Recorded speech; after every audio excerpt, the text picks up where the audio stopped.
সবাইকে দেখতে চাই, এটা কিভাবে আনবো বুঝতে পারতেছি না। গ্যালারি ভিউ, হ্যাঁ এবার ঠিক আছে। গ্যালারি ভিউ দিলাম। যাদের পক্ষে সম্ভব ভিডিওটা অন রাখেন, তাহলে আমি আপনাদের চেহারা দেখলে বুঝতে পারবো যে আপনারা আমার সঙ্গে ইন্টারঅ্যাক্ট করতে পারতেছেন কি পারতেছেন না। আর মাইক্রোফোন তো আমারটা খোলা আছে, আপনাদেরটা যদি কোনো ওখানে কোনো আওয়াজ না থাকে তাহলে খোলা রাখবেন, আর আওয়াজ থাকলে বন্ধ রাখবেন। ঠিক আছে?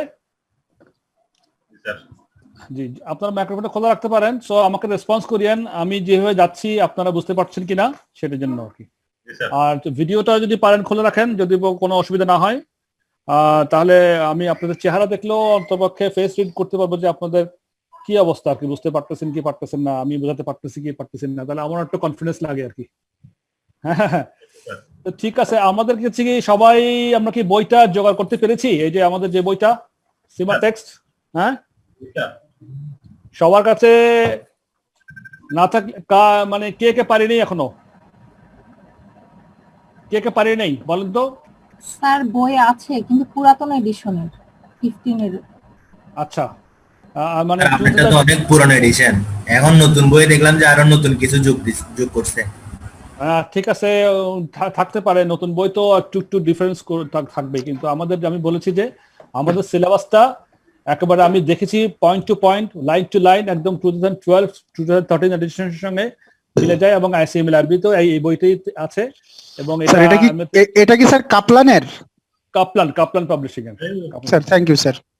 আর আমি যেহেতু এই বই থেকে যাচ্ছি, আমার সামনে বইটা আমি যখন রিড করব, আপনারা যদি ফলো করতে পারেন বেস্ট হয়, তাহলে আপনাদের ওই মানে এটা আমাকে এটা মানে বুঝতে সুবিধা হবে। যেমন প্রবলেম গুলো যখন আমি পড়বো, অঙ্কগুলো যখন করব, তখন আপনারা ফলো করতে পারবেন ইজিলি। তখন আমি শিওর যে তাহলে আপনাদের একদম কোনো কনফিডেন্সে কোনো ঘাটতি থাকবে না। তখন আমাদের মেইন উদ্দেশ্য হচ্ছে আমাদের কনফিডেন্সটা, আমাদের মনের মধ্যে কোনো কনফিউশন থাকবে না এই চ্যাপ্টার সম্বন্ধে, এই বই সম্বন্ধে। সবকিছু আমরা ক্লিয়ারলি একদম মাথায় থাকবে। এরপরে প্রশ্ন, পরীক্ষাতে প্রশ্ন যেখান থেকে আসুক না কেন রিয়েলি কোনো ম্যাটার করবে না একদম, যদি আমরা আমাদের কনসেপ্টগুলো ক্লিয়ার করে ফেলতে পারি। এটাই হচ্ছে আমার মেইন ফোকাস, কনসেপ্টটা ক্লিয়ার করে ফেলা। তো এই বইগুলো এই জন্যই আপনার সামনে রাখার দরকার আছে। আচ্ছা, গত ক্লাসে আমাকে একজন হেল্প করতেছিলেন, একজন দুইজন, ওই যে বিভিন্ন পেজ গুলোকে একটু স্ক্রিনে দিতে পারছিলেন, উনি কি আছেন আজকে? আপনি তাহলে আজকে আপনি ওই কাজটা করতে হবে। আজকে কিন্তু কাজ বেশি আছে, কিন্তু অনেকগুলো প্রবলেম সলভ করবো। ওই যে মানে আমার বই আর আপনার বই তো সেম বই, তাই না? আমার মনে হয় যে অঙ্কগুলো সেম থাকবে। আমরা আশা করি গত ক্লাসে মিললো, আশা করি এই ক্লাসে মিলে যাবে। আপনার নামটা কি তো আমি দেখতে পাচ্ছি না এখানে, আপনি শুধু রোল নাম্বার দেখতে পাচ্ছি। আপনি কি নামটা টাইপ করে রাখবেন এখানে? এটা খুব ভালো হয়, তাহলে আমি তাহলে ওই সবার নাম তো মুখস্থ রাখা আমার জন্য ডিফিকাল্ট হয়ে যাবে। আপনার থেকে ইনস্ট্রাকশন ছিল রেজিস্ট্রেশন যখন করছি তখন এইভাবেই করা হয়েছে। আচ্ছা, আমি চেষ্টা করতেছি চেঞ্জ করা যায় কিনা। কিন্তু আমি অলমোস্ট সবার নাম দেখতে পাচ্ছি, শুধু আপনি এবং আরো দুই একজন ছাড়া সবার নাম আছে। আপনার যেমন আপনার রোল নাম্বার, রেজিস্ট্রেশন নাম্বার, আরো একজনের রেজিস্ট্রেশন নাম্বার 202020200102, এটা কার জানি না স্যার। এটা হচ্ছে আমরা একদমই ইমিডিয়েট নতুন ভর্তি হয়েছি। ওকে, তো নামটা দিয়ে দিন, তাহলে আমি নাম ধরে কথা বলতে চাই। হ্যাঁ, তো আমরা লাস্ট ক্লাসে যেটা করেছিলাম সেটা হচ্ছে আমরা profit absorption costing format, profit statement format জেনেছি, এবং মার্জিনাল কস্টিং এরও আমরা প্রফিট স্টেটমেন্ট ফরম্যাট জেনেছি। এরপরে আমরা রিকনসিলিয়েশন অফ প্রফিট এটাও করেছি। আপনারা কি এটা বাসায় একটু সবাই বইটা পড়েছেন? যতটুকু আমাদের পড়ানো হয়েছে এখানে, একটু যদি না পড়েন তাহলে কিন্তু হবে না। আপনারা আমি শিওর যদি আমার ক্লাসের সঙ্গে সঙ্গে যদি আপনারা বাসায় এটাকে রিভিউ করেন, একদম কনসেপ্ট ক্লিয়ার হয়ে যাবে, এবং এটা আমাদের পরীক্ষার প্রিপারেশন হয়ে যাবে। ইনশাআল্লাহ নেক্সট ডিসেম্বর আমরা পরীক্ষা দিতে পারবো একদম, আমি শিওর একদম, আপনার কোনো কষ্ট হবে না। সো এটাকে আপনারা ফলো সেভাবে করতে হবে। তো রিকনসিলিয়েশন অফ প্রফিট পড়েছি, এক্সাম্পল 4 করেছিলাম না, আমরা এক্সাম্পল 5ও করেছিলাম। এবার দেখেন আমরা আজকে পড়বো contribution to sales ratios and break even points, বা কস্ট ভলিউম প্রফিট অ্যানালাইসিস, সংক্ষেপে বলে সিভিপি অ্যানালাইসিস। আমি পেজ 25 এ আছি, পেজ 25 আমার বইতে। আপনারা কি এটা ফলো করতে পারছেন? সিভিপি অ্যানালাইসিসটা আপনার সামনে আছে, খোলা আছে? তো CVP, what is CVP analysis? contribution to sales ratios and break-even point CVP analysis. Cost, C দিয়ে cost, V দিয়ে volume, P দিয়ে profit. Cost, volume, profit. The cost, volume, profit analysis টা আমরা আজকে পড়বো। তাহলে দেখি CVP analysis হচ্ছে কি আপনার CVP analysis makes use of contribution concept in order to assess the following measures for a single product. কি মেজার্স? একটা হচ্ছে কন্ট্রিবিউশন টু সেলস রেশিও, বা মানে একটা কন্ট্রিবিউশন তো আমরা বুঝতেছি না, আমরা মার্জিনাল কস্টিং এর মধ্যে যে কন্ট্রিবিউশন যেটা পড়েছিলাম, কন্ট্রিবিউশন, সেই কন্ট্রিবিউশন সঙ্গে সেলের কি রেশিও, এটাকে বলা হয় সিএস রেশিও, সংখ্যা হল সিএস রেশিও বা contribution sales ratio, CS ratio. হ্যাঁ, আর হচ্ছে তারপর next break even point. Break even point হচ্ছে কি আমরা একটু পরে বলবো কি জিনিস। আর হচ্ছে margin of safety. So what is CS ratio? Let's focus on that. CS ratio হচ্ছে কি আমার যে কন্ট্রিবিউশন পার ইউনিট বা টোটাল কন্ট্রিবিউশন যেটা হবে সেটাকে আমি টোটাল সেলস রেভিনিউ বা কন্ট্রিবিউশন পার ইউনিটকে সেলিং প্রাইস পার ইউনিট ভাগ করলে যা হবে রেজাল্ট হবে, অথবা একই কথা যে টোটাল কন্ট্রিবিউশনকে টোটাল সেলস রেভিনিউ ভাগ করলে যা হবে সেই রেশিওটাকে বলবো আমরা সিএস রেশিও। কি বলবো? CS ratio. হ্যাঁ, এটাকে the CS ratio is sometimes referred to as the PV ratio, profit volume ratio অনেক সময় বলে, contribution sales ratio বলে, অনেক সময় profit volume ratio বলে। এবার আসেন break even point. What is break even point? Break even point হচ্ছে গিয়া, break even point is the point at which neither a profit nor a loss is made. মানে এমন একটি পয়েন্ট যেখানে আমার কোনো প্রফিটও হবে না, লসও হবে না, ওই পয়েন্টটাকে বলবো আমরা ব্রেক ইভেন পয়েন্ট। মানে ব্রেক ইভেন পয়েন্টের উপর যদি আমরা কিছু লাভ করি সেটা আমাদের প্রফিট, ব্রেক ইভেন পয়েন্ট নিচে যদি করি তাহলে কিন্তু loss. So break even point হচ্ছে সেই পয়েন্টটা যেখানে আমার কোনো লাভও নাই, কোনো ক্ষতিও নাই, লোকসানও নাই, no loss no profit. At the break even point the following situation occurs: total sales revenue সমান সমান total cost, that is profit, সমান সমান 0। টোটাল সেলস রেভিনিউ সমান টোটাল কস্ট। আপনারা কি ব্রেক ইভেন পয়েন্টটা আগে পড়েছিলেন আপনাদের কোনো ক্লাসে? আমার তো মনে হয় পড়েছিলেন আপনারা। জি স্যার। জি স্যার, বিবিএ তে পড়ছি স্যার। জি স্যার, পড়া হয়েছে ব্রেক ইভেন পয়েন্ট। হ্যাঁ ইকোনমিক্স এ ছিল স্যার, ইকোনমিক্স ছিল, ম্যানেজমেন্টাল ছিল, ম্যানেজমেন্ট ছিল। ফাইন। তো আমি তাহলে আমার বেশি কষ্ট করতে হবে না, ব্রেক ইভেন পয়েন্ট সম্বন্ধে আমরা মোটামুটি জানি। তারপরে বলি টোটাল সেলস রেভিনিউ। তাহলে এই ব্রেক ইভেন পয়েন্ট হচ্ছে সেই পয়েন্ট যেখানে টোটাল সেলস রেভিনিউ সমান সমান টোটাল কস্ট বা প্রফিট সমান 0, কোনো প্রফিট নাই, লসও নাই। অথবা এরকম বলা যায় যে টোটাল কন্ট্রিবিউশন সমান সমান ফিক্সড কস্ট। তাহলে কন্ট্রিবিউশনটা আমরা কিভাবে পাই? আপনার সেলস থেকে ভ্যারিয়েবল কস্টগুলো বাদ দিলে তো কন্ট্রিবিউশন পাচ্ছি আমরা, তাই না? টোটাল কন্ট্রিবিউশন সমান সমান ফিক্সড কস্ট অথবা প্রফিট সমান সমান 0, একই কথা। Then break even point in terms of numbers unit sold, সেটা কিভাবে করব? আমি যদি ফিক্সড কস্টকে কন্ট্রিবিউশন পার ইউনিট দিয়ে ভাগ করি তাহলে আমার in terms of numbers break even পয়েন্টটা বের হবে। ইন টার্মস অফ নাম্বার, সংখ্যায় বের হবে, কত ইউনিট বিক্রি করবো আমরা, সেটা বের করার জন্য আমাকে টোটাল ফিক্সড কস্টকে বলেন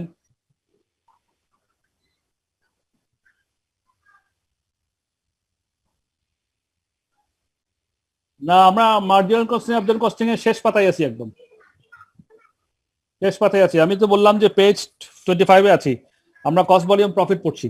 হ্যাঁ, এটাই লাস্ট পাতা, তারপরে আমরা অঙ্ক করবো আজকে। দ্রুত আগাই একটু। তাহলে ব্রেক ইভেন পয়েন্ট, ব্রেক, আর কিছু বলবেন? ওকে, তাহলে break even point in numbers of, আমি কি বললাম, ফিক্সড কস্টকে আমি যদি কন্ট্রিবিউশন পার ইউনিট ভাগ করি তাহলে আমি কি পাবো বলেন, আপনারা বলেন প্লিজ। ফিক্সড কস্টকে যদি কন্ট্রিবিউশন পার ইউনিট ভাগ করি তাহলে আমরা কি পাবো? In terms of numbers unit sold break even পয়েন্টটা পাবো। এই কথা থেকে মাথায়। আবার in terms of sales revenue, যদি আমি সেলস রেভিনিউ মানে অ্যামাউন্ট, টাকার অ্যামাউন্টটা যদি খুঁজি তাহলে ফিক্সড কস্টকে সিএস রেশিও দিয়ে ভাগ করলে আমি টাকার অ্যামাউন্টটা পেয়ে যাবো। একই কিন্তু কথা, একটা break even point in terms of unit বের করতেছি, আর একটা break even point in terms of revenue বের করতেছি। ইন টার্মস অফ ইউনিটে ফিক্সড কস্টকে কন্ট্রিবিউশন পার ইউনিট দিয়ে ভাগ করব, ফিক্সড কস্ট উপরে কন্ট্রিবিউশন পার ইউনিট নিচে ভাগ করলে আমি যেই রেজাল্টটা পাবো সেটা হচ্ছে ইউনিট পাবো, ব্রেক ইভেন পয়েন্টের ইউনিট, টোটাল ইউনিট কত হইলে আমি ব্রেক ইভেন পয়েন্ট পাবো সেটা বের করতে পারতেছি। আর যদি আমি আমার রেভিনিউ বের করতে হয়, এটা মাথায় ঢুকান, এটা কিন্তু অঙ্কের মধ্যে আসবে, আমাদের অঙ্কের মধ্যে আপনারা পাবেন। যদি আমি রেভিনিউ বের করতে চাই, break even point in revenue, in terms of টাকা, in terms of amount, in terms of dollar, তাহলে কি করতে হবে? ফিক্সড কস্টকে আমি সিএস রেশিও দিয়ে ভাগ করবো। সিএস রেশিও কিভাবে করবো সেটা তো আমরা একটু আগে আলোচনা করলাম, যে contribution per unit divided by selling price per unit, অথবা total contribution divided by total sales revenue, এটাকে বলা সিএস রেশিও। তো সিএস রেশিওর যে রেশিওটা বেরোবে, পার্সেন্টেজ যেটা বেরোবে, সেটা দিয়েই আমি সেটাকে আমি ফিক্সড কস্টকে সেই সিএস রেশিও দিয়ে বা সিএস রেশিওর পার্সেন্টেজ দিয়ে ভাগ করলেই আমি কিন্তু break even point in terms of রেভিনিউটা বের করতে পারবো। এটা মাথা ঢুকছে? এটা কিন্তু লাগবে আমাদের, মাথা ঢুকে ফেলেন। আবার দেখেন, break even point in terms of number of units বের করতে হলে আমরা কি করব? Fixed cost divided by contribution per unit. আর break even point in terms of sales revenue বের করতে হলে আমরা করব fixed cost divided by CS ratio. Clear? আপনারা রেসপন্স করতেছেন না, আমি শুনতে চাই আপনারা ক্লিয়ার কিনা। আমরা কিন্তু অঙ্কের মধ্যে এগুলো করব। ক্লিয়ার? আপনারা প্লিজ রেসপন্ড করেন প্লিজ আমাকে, আমি উৎসাহ পাচ্ছি না। জি মনে স্যার, হচ্ছে যে একদম আমি, ক্লিয়ার স্যার, একদম। হ্যাঁ একটু বলবেন প্লিজ। হ্যাঁ, কারণ আপনারা বুঝে যাবেন, এটাই তো আমার চাওয়া। এবার আসেন margin of safety. What is margin of safety? Margin of safety হচ্ছে কি, আমি যে বাজেট করবো না আমরা, সেলসের একটা বাজেট করব, সেলসের বাজেট করে তারপরে ওটার কস্টিং এর বাজেট করব। তো আমি বাজেট অফ সেলস থেকে ব্রেক ইভেন পয়েন্টের সেলসে যদি বিয়োগ করি, যে অংশটুকু বেশি থাকবে সেটাকে বলা হয় মার্জিন অফ সেফটি। ঠিক আছে? তাহলে মার্জিন অফ সেফটি যদি ইন টার্মস অফ ইউনিটস হয়, তাহলে আমার ব্রেক ইভেন পয়েন্ট, বাজেট যদি মনে করেন 10,000 ইউনিট হইলো, আর ব্রেক ইভেন পয়েন্ট মনে করেন আমার 7,000 ইউনিট বের করে রাখছি, তাহলে আমার মার্জিন অফ সেফটি কত ইউনিট হবে? 3,000 ইউনিট। এই হচ্ছে কথা margin of safety in terms of unit, হচ্ছে budgeted sales minus break even point sales. Margin of safety equal to budgeted sales minus break even point sales. এবার এটাকে আমরা আবার পার্সেন্টেজও, শতকরা হিসেবেও আমরা প্রকাশ করতে পারি। সেটা হচ্ছে margin of safety in terms of as a percentage of budgeted sales. Percentage যদি করতে চাই, তাহলে budgeted sales minus break even sales ভাগ বাজেটেড সেলস ইনটু 100, তাহলে আমার পার্সেন্টেজ অফ মার্জিন অফ সেফটিটা বের হয়ে আসবে। এটা কি আসছে মাথায় ভিতরে ঢুকছে? পার্সেন্টেজ কিভাবে বের করবো? জি sir. Margin of safety percentage as a percentage of budgeted sales বলা আছে। Margin of safety as a percentage of budgeted sales, তাহলে বাজেটেড সেলস অফ সেফটির কত শতকরা হার, সেটাই আর কি সোজা বাংলায়। তাহলে সেটার জন্য আমি আগে মার্জিন অফ সেফটি বের করবো, তারপর সেটাকে আমি সেলস, বাজেট সেলস ভাগ করবো, ভাগ করে 100 দ্বিগুণ করলে শতকরা হিসেবে চলে আসলো। এই হচ্ছে সিম্পল জিনিস একদম। এবার দেখেন এক্সাম্পল 6টা যদি একটু স্ক্রিনে দিতে পারেন। এই কি জানি ভাইটার নামটা ভুলে গেলাম, 200181। কি নাম জানি বলছিলেন? স্যার পিডিএফটা আপনি নিয়ে নিয়ে স্যার, আপনিও তো শেয়ার করতে পারেন। এটা আমাকে কাইন্ডলি একটু আমার ইমেইলে একটু দিন তো, আমি দেখি পারে কিনা, ওটা আমি চেষ্টা করবো ডেফিনেটলি। হ্যাঁ, আমার ইমেইল আইডিতে একটু দিয়ে দিন। আমার ইমেইল আইডিতে আপনাদের ইমেইলের মধ্যে গেছে, ওখানে আমার ইমেইল আইডিতে পাঠিয়ে দিন, আমি চেক করে দেখবো। ঠিক আছে প্লিজ? হ্যাঁ, তাহলে আপনাদেরকে যে একটা প্রথম দিন যে বড় একটা ইমেল দিছিল, ওখানে লাস্টে ওখানে আমার নাম noman.khan@gmail.com লেখা আছে তো স্যার। প্রথম মেইলের সময় আমরা তো পরে অ্যাড হইছি স্যার। আমার নাম দেখতে পাচ্ছেন আপনি এখানে, নোমান আলম খান। জি স্যার। হ্যাঁ, এই নোমান স্পেলিংটা দেখেন একটু, NOUMAAN, তো একটু ওখানে সংখ্যাগুলো দেখেন, সবগুলো ছোট স্মল লেটারে NOUMAAN, তারপরে খান KHAN, noman.khan@gmail.com। Very easy. Noman নামটা ঠিক মতো দিবেন, আর খানটা পাশে লাগাই দিবেন, সব স্মল লেটার, @gmail.com। আমাকে একটা ইমেল করে দিয়ে আমি চেষ্টা করে দেখবো পিডিএফ আমি আনতে পারি কিনা। হ্যাঁ, এখন এক্সাম্পল 6টা দেখেন। এক্সাম্পল 6টা যে স্ক্রিনে এসে গেছে আমাদের, এখানে নাই স্যার এই বইতে, এটা অন এডিশন তো আমাদের না আছে, ওইটাই ভাই। আপনি কোম্পানি এইটা কোম্পানি ম্যানুফ্যাকচারার্স এন্ড সেলস যেটা দিয়েছেন সেটাই। হ্যাঁ, এটা রিপ্লেসিং প্রোডাক্ট না, প্রোডাক্ট রিপ্লেসিং চলে আসছে। দেখি একটু উপরে দেখেন, এটা তো না, এক্সাম্পল 6 এটা।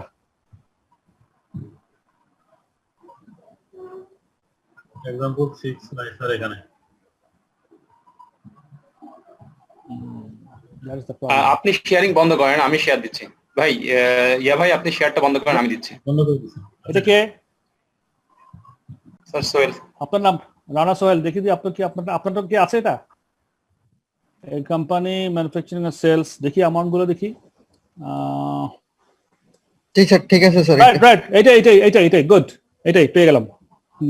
এটা আপনার রানা সোহেল না? আপনার কাছে কি এগুলো পিডিএফ ফরম্যাটে আছে এগুলো সবগুলো না? স্যার জি স্যার।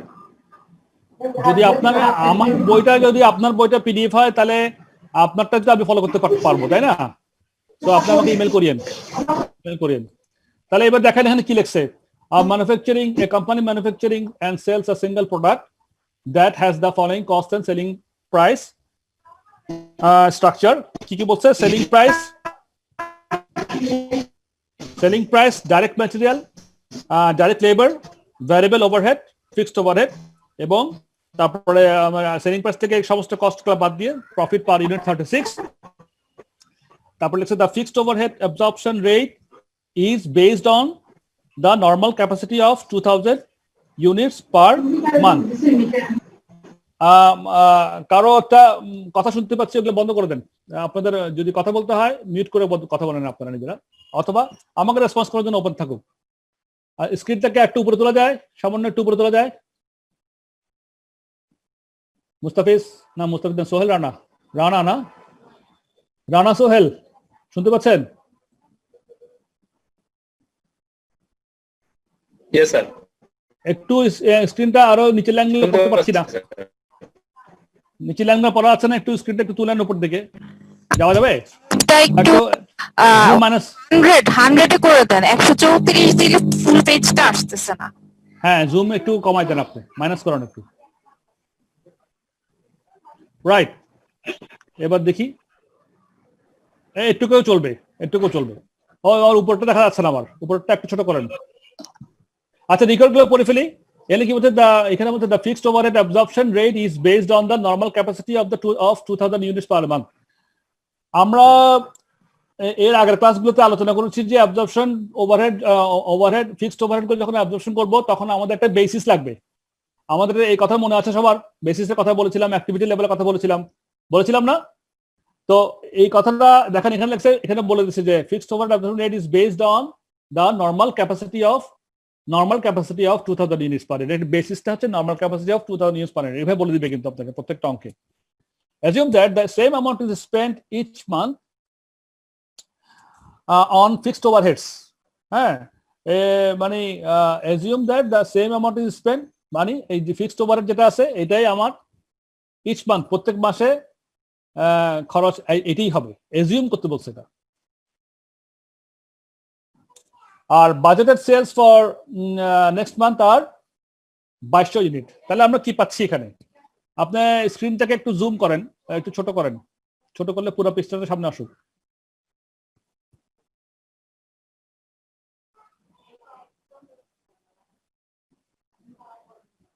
একটু নিচে নামান।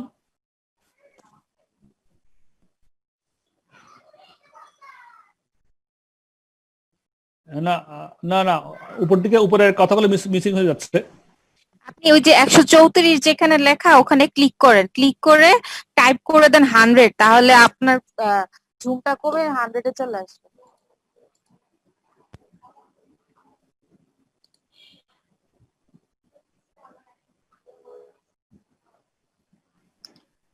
স্যার কি উপরেরটা দেখতে চাচ্ছেন, আর একটু উপরে দেখতে চাচ্ছেন না আরো নিচে দেখতে চাচ্ছেন? পুরো পৃষ্ঠাটা যদি সামনে থাকতো তাহলে সবার জন্য খুবই ভালো হতো। একদম মিডলে 134 যেখানে লেখা ওখানে ক্লিক করেন। 134 পেজ নাম্বার, ওইটা জুম না। এই যে এখানে আছে। ওটা মনে পৃষ্ঠার নাম্বার মনে হয়। ও আচ্ছা, পৃষ্ঠার নাম্বার। ও আচ্ছা, হ্যাঁ, ওইটা মনে হয় 492 পৃষ্ঠার মধ্যে 134 পৃষ্ঠায় আছে এটা। আচ্ছা, তো আমরা তাহলে কি পাচ্ছি এখানে? আর একটু নিচে নামান তো দেখি। এখানে ওই যে আপনার using the margin of safety calculator, এটাকে বাদ দেন। এটাকে বাদ দিলে উপর দিকে টেনে দেন একটু, তাহলে আমরা একটু দেখি এখানে চাচ্ছে কি। এখানে যাচ্ছে, আপনারা চ্যাটিং বন্ধ করেন এখন প্লিজ, আমরা দেখতে পাচ্ছি না। চ্যাটিং করলে একটু পরে করেন ভাইয়া, না না না না, বেশি বেশি নিচে নেমে গেছে। আপনি উপর দিকে যান, অন্য পৃষ্ঠে চলে গেলেন। আপনি অন্য পৃষ্ঠে চলে গেলেন, তো আগের পৃষ্ঠে আসেন। 134 পেজে আসেন। 134 আসেন। আচ্ছা ঠিক, এই দূরে থাক, এই দূরে থাক, এই দূরে থাক। হ্যাঁ, দেখেন আমাদের কি আছে এখানে। আবার দেখেন, সেলিং প্রাইস দেওয়া আছে, direct material, direct labour, variable overhead দেওয়া আছে, আর ফিক্সড ওভারহেড দেওয়া আছে। তাহলে ফিক্সড ওভারহেড সবগুলো কিন্তু পার ইউনিট বেসিস দেওয়া আছে, তাই না? প্রফিট পার ইউনিট বেসিস দেওয়া আছে সবই। এটা আমাদের কস্ট কার্ড, এটাকে বলে কস্ট কার্ড। এই এই এই যে এখানে কস্ট কার্ড যেটা দিছি দেওয়া আছে, এটা কি আমার অ্যাবজর্পশন কস্টিং এর কস্ট কার্ড নাকি মার্জিনাল কস্টিং কস্ট কার্ড? কেউ বলতে পারবেন?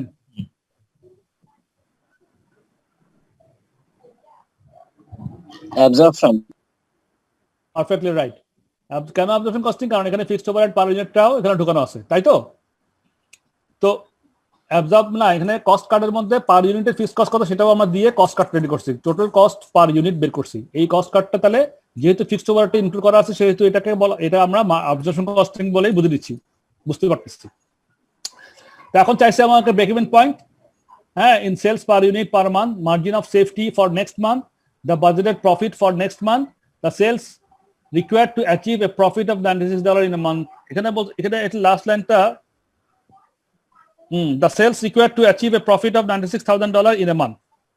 তাহলে আমাদের কি হবে আর কি, ওই ওই ওই $96,000 পার মান্থের প্রফিট করতে হলে আমরা কত সেলস হবে সেটা বের করতে বলছে।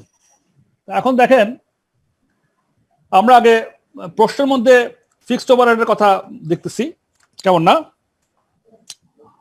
আর আমাদের এখানে প্রথমটা কি, the break even point in sales per sales unit per month. এই সমস্ত ক্ষেত্রে আমাদের প্রথমে যেটা বের করা উচিত সেটা আমাদের, যেহেতু অ্যাবজর্পশন কস্টিং এখানে 12 টাকা আমার per hour per unit fixed overhead বলা আছে। হ্যাঁ, তাহলে আমাদের টোটাল ফিক্সড কস্ট কত?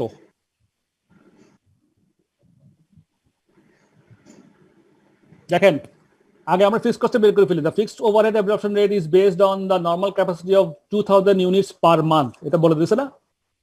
2000 ইউনিটস পার মান্থ যদি আমার নরমাল ক্যাপাসিটি, এটা যদি ফিক্সড ওভারহেড অ্যাবজর্পশন রেটটা হয়, পার ইউনিট যদি 12 টাকা হয়, তাহলে পার মান্থে আমার কত টাকা ফিক্সড ওভারহেড? $24,000, রাইট? তাহলে 12 ইন্টু 24, 2000 ইউনিট ইন্টু 12, তাহলে $24,000।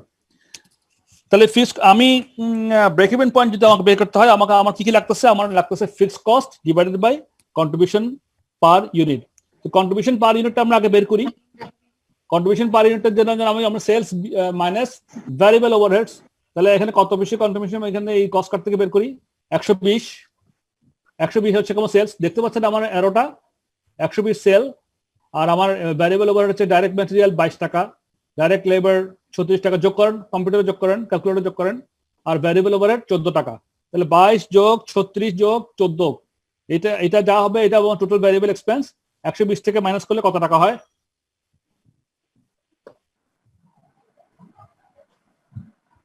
সবাই করেন আপনারা, সবার কাছে নিশ্চয় ক্যালকুলেটর আছে, খাতা আছে, কলম আছে। টোটাল ভ্যারিয়েবল কস্ট, তো ওইটাকে সেলস থেকে বাদ দিলে কন্ট্রিবিউশন পার ইউনিট, কন্ট্রিবিউশনটা পাচ্ছি, কন্ট্রিবিউশন বের করেন পার ইউনিট কত টাকা? সেলস প্লাস 120 টাকা, কত টাকা? 48। হ্যাঁ, তাহলে 48 হচ্ছে কি আমার কন্ট্রিবিউশন পার ইউনিট, তাই তো? তাহলে এখন ফিক্সড কস্ট আমরা বের করছিলাম কত? 24,000। তো 24,000 কে ফিক্সড কস্টকে আমি কন্ট্রিবিউশন পার ইউনিটে ভাগ করলে যেটা বের হবে সেটাই হবে আমার ব্রেক ইভেন পয়েন্ট। কত হয়? 500 ইউনিট থেকে আমার ব্রেক ইভেন পয়েন্ট। এটা কি সবাই বুঝতে পারছেন কথাটা?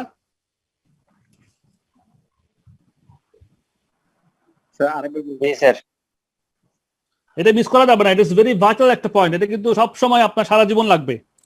আমরা বলেন, জি আবার বলছি আমি, শুনেন, আমরা বলেছি কিভাবে ব্রেক ইভেন পয়েন্টটা বের করবো। ব্রেক ইভেন পয়েন্ট আমরা বলেছিলাম, একটু আগে আলোচনায় বলেছিলাম যে break even point is that point where no profit no loss। এটা বের করার জন্য আমাকে ফিক্সড কস্টকে ফিক্সড যে কস্ট হবে সেটাকে যদি আমি কন্ট্রিবিউশন মার্জিন দিয়ে যদি ভাগ করে দিই তাহলে কিন্তু আমার ব্রেক ইভেন পয়েন্টটা আমার পেতে পারে। কেন কন্ট্রিবিউশন দিয়ে ভাগ করলে কেন পাবো সেটাও তো একটা বিষয় আমাদের প্রশ্ন এসে যায়।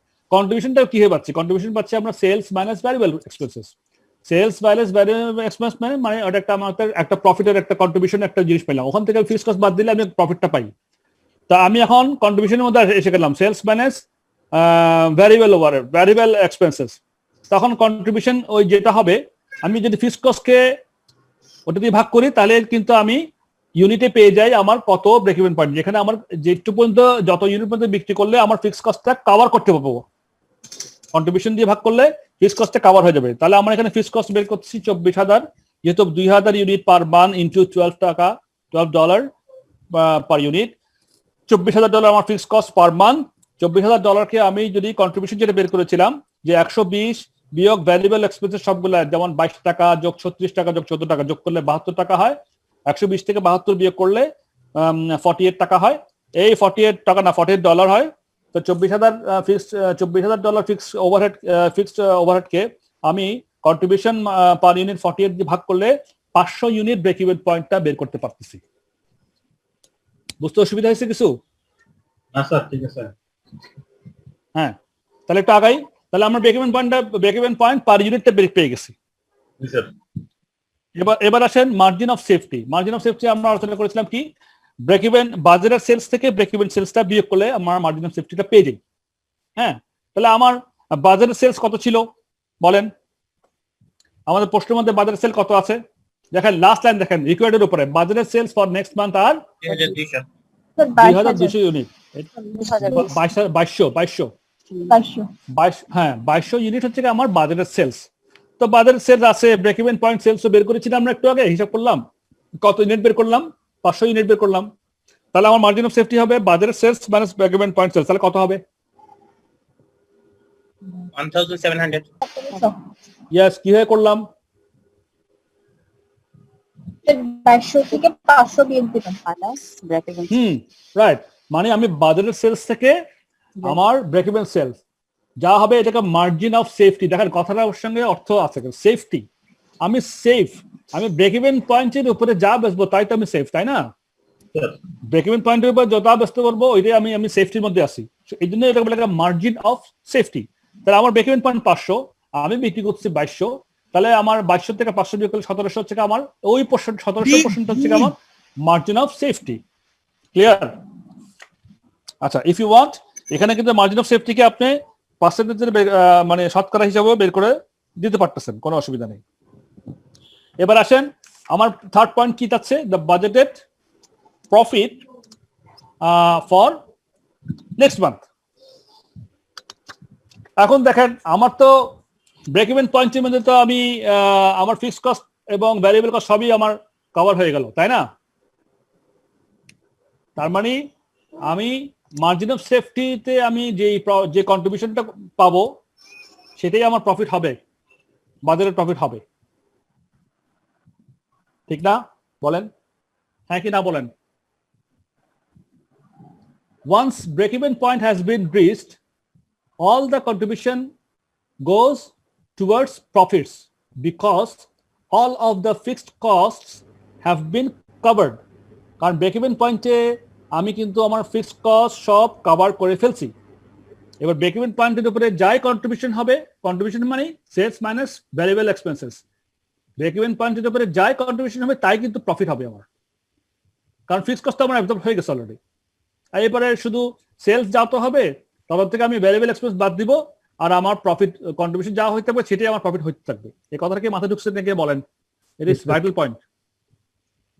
হ্যাঁ, সবার ঢুকছে তো মাথায় না? কেউ বুঝেন না এমন কেউ আছেন? আশা করি নাই। আরেকবার রিপিট করেন স্যার। Thank you. এই তো আমি এটা চাই। আমি বলতে চাচ্ছি যে কন্ট্রিবিউশন মার্জিনটা আমরা পাই সেলস থেকে ভ্যারিয়েবল এক্সপেন্স বিয়োগ করে।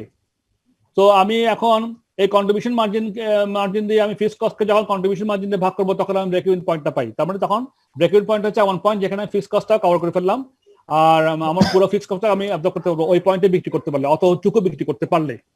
এখন আমি ব্রেক ইভেন পয়েন্টটা পেয়ে গেলাম, তার মানে আমার ফিক্সড কস্ট অ্যাবজর্ব হয়ে গেল। এরপরে ব্রেক ইভেন পয়েন্টের উপরে যত বিক্রি করব ততই আমার কিন্তু সব প্রফিট হবে। মানে আমার ফিক্সড কস্ট আর অ্যাবজর্ব করার কিছু নাই অলরেডি ওই মানে যেমন এই ক্ষেত্রে আমার 500 ইউনিট আমি ব্রেক ইভেন পয়েন্ট, তো 500 ইউনিট আমি যখন মানে বিক্রি করে ফেলতে পারি তখন আমার অলরেডি ফিক্সড কস্টটা আমি কভার করে ফেলতে পারি। এরপরে 500 ইউনিটের পরে 500 600 ইউনিট করলো 700 800 যাই করি না কেন, ওই বাকি উপরের 500-এর উপরে যা বিক্রি করছে তাই হচ্ছে কি আমার প্রফিট। সেই প্রফিটটার জন্য আমার আর ফিক্সড কস্ট অ্যাবজর্ব করার কিছু নাই, ফিক্সড কস্ট নাই ওখানে আমার শুধু মানে সেলস থেকে ভ্যারিয়েবল এক্সপেন্স বাদ দিলে যেটাই আমার লাভ হবে সেটাই আমার প্রফিট, কারণ ওইটা ওই কন্ট্রিবিউশনটাই পুরোটাই আমার profit. Very simple is that. সুতরাং আমার এই ক্ষেত্রে বাজারের আমার যে মার্জিন অফ সেফটি আমরা একটু আগে বের করেছিলাম 1700 ইউনিট, তাহলে আমার বাজারের মানে 1700 ইউনিটকে আমি মার্জিন অফ সেফটি 1700 ইউনিটকে যদি $48 আপনার কন্ট্রিবিউশন মার্জিন পার ইউনিট দিয়ে যদি গুণ করি তাহলে আমার যা আসবে সেটাই হবে আমাদের বাজেটের প্রফিট। এবার বুঝতে পারছেন? বলেন। 81,600। জি থ্যাংক ইউ। 81,600 একদিন করে ফেলছে অলরেডি। কেউ বুঝতে পারেন না কিনা বলেন না, এরকম কেউ থাকলে বলেন। এগুলো একদম পয়েন্ট, এগুলো মিস করা যাবে না, this is vital point. I hope margin of সেফটিতে আমাদের এক্ষেত্রে 1700 বের করছিলাম, কারণ 2200 টার্গেট বাজেট, ওখান থেকে ব্রেক ইভেন পয়েন্ট 500 বিয়োগ করছি, তো 1700 পাইছিলাম। হ্যাঁ 1700 মার্জিন অফ সেফটিকে আমরা 48 দিয়ে গুণ করছি, তো আমাদের 81,600 টাকা পাইছি। ঠিক আছে না? হ্যাঁ সেটাই আর কি। 2200 তো আমার বাজেটের সেলস, এটাই বাজেটেড নট অ্যাকচুয়াল, বাজেটেড। তাহলে আমি বাজারের প্রফিট বের করতেছি, তাহলে বাজারের প্রফিট বের করার জন্য আমার মার্জিন অফ সেফটিটা বের করে ওইটাকে কন্ট্রিবিউশন দিয়ে গুণ করলে আমি শর্টকাটের মধ্যে পেয়ে যাচ্ছি। আপনি আরো লম্বা করে হিসাব করে করতে পারবেন, অসুবিধা নেই, এটা হচ্ছে শর্টকাট হিসাব। একদম শর্টকাট হিসেবে কি, যাই হোক আপনি করতে করতে আরো আপনার কাছে এটা একদম মাথায় দেবে, এটা খুব ক্রিটিক্যাল কিছু না, এটা ভেরি ইজি একটা ম্যাটার। একটু আগাই তাহলে আগাবো নাকি আর একটু বুঝাবো? জি জি থ্যাংক ইউ। এবার আসেন আমাদেরকে বের করতে হচ্ছে টার্গেট প্রফিট। টার্গেট প্রফিটের জন্য আমাদের কি বলতেছে, আমাদের সেলস রিকোয়ার্ড বলছে যে আমাদের বলতে যে sales required the sales required to achieve a profit of $96 per in a month। এখন আমাকে প্রফিট বের করে ফেলতে বলছে, প্রফিট দিয়ে দিচ্ছে, আমি $96,000 প্রফিট করতে চাই, তাহলে আমার সেলসটা কত হবে এটাই বের করতে বলছে। তাহলে আমার ভেরি ইজি, আমার তো অলরেডি মানে ফিক্সড কস্ট দেওয়া আছে। হ্যাঁ 24,000-এর সঙ্গে আমি $96,000 বিক্রি যোগ করে আমি ওটাকে যদি কন্ট্রিবিউশন মার্জিন দিয়ে ভাগ করে দিই, তাহলে কিন্তু আমি আমার টার্গেটটা ওই কত টাকা বিক্রি করলে আমার $96,000 লাভ হবে সেটা পেয়ে যাচ্ছি। এর আগের কন্ট্রিবিউশনের যে বাজারের প্রফিট থেকে যেভাবে বের করছিলাম, পরের লাইনটাও একইভাবে। বুঝতেছেন বিষয়টা? আমার fixed overhead plus target profit divided by contribution margin, contribution per unit করলে আমি আমার রিকোয়ার্ড সেল অথবা টার্গেটেড সেল আমরা বের করতে পারতেছি। এটা কি বুঝতেছেন? ফিক্সড কস্ট আমার $24,000। কত ইউনিট? হ্যাঁ অবশ্যই বেড়ে যাবে, ইউনিট বের করতে পারলে তো আপনার সেলস ভলিউম বের করতে পারতেছেন। এক্স্যাক্টলি। তাহলে ক্লিয়ার না? আলহামদুলিল্লাহ, এটা আমরা একটা আগাই তাহলে। তাহলে জি 2500 ইউনিট, হ্যাঁ 2500 ইউনিট বের করছেন না? এটাই হচ্ছে আমার টার্গেট। আগে বলবো? জি স্যার। আচ্ছা, এখানে আমাকে প্রশ্ন বলে দিচ্ছে কি আমি $96,000 লাভ করতে চাইলে আমি কত ইউনিট বিক্রি করতে হবে আমাকে, এই হিসাবটা করতে বলছে। হ্যাঁ তো আমি তো ব্রেক ইভেন পয়েন্ট বের করছিলাম 500 ইউনিট করছিলাম না? 500 ইউনিট। হ্যাঁ 500 ইউনিটে আমি তো তার মানে আমার ওই 500 ইউনিটের মধ্যে আমি তো ফিক্সড কস্টটা পুরাই কভার করছি $24,000। তাহলে আমার ফিক্সড কস্ট $24,000 যোগ টার্গেটেড প্রফিট $96,000 করে ওটাকে যদি আমি কন্ট্রিবিউশন পার ইউনিট যা হয় $48, ওটা দিয়ে ভাগ করলে আমি তো কত টোটাল কত ইউনিট বিক্রি করতে পারবো সেটা তো আমরা পেয়ে যাচ্ছি। সেটাই হচ্ছে ভেরি সিম্পল ম্যাথ, একদম simple math, nothing critical here. একটা প্রশ্ন ছিল। জি প্লিজ বলেন। স্যার এখানে লেখা দ্য সেলস রিকোয়ার্ড, আমরা কিভাবে বুঝবো? মানে জি বুঝিনি, হ্যাঁ বলেন, আবার বলেন। The sales required to achieve profit, এখন সেলসটা ইউনিটে আসবে নাকি ডলারে হবে, এটা কিভাবে বুঝবো?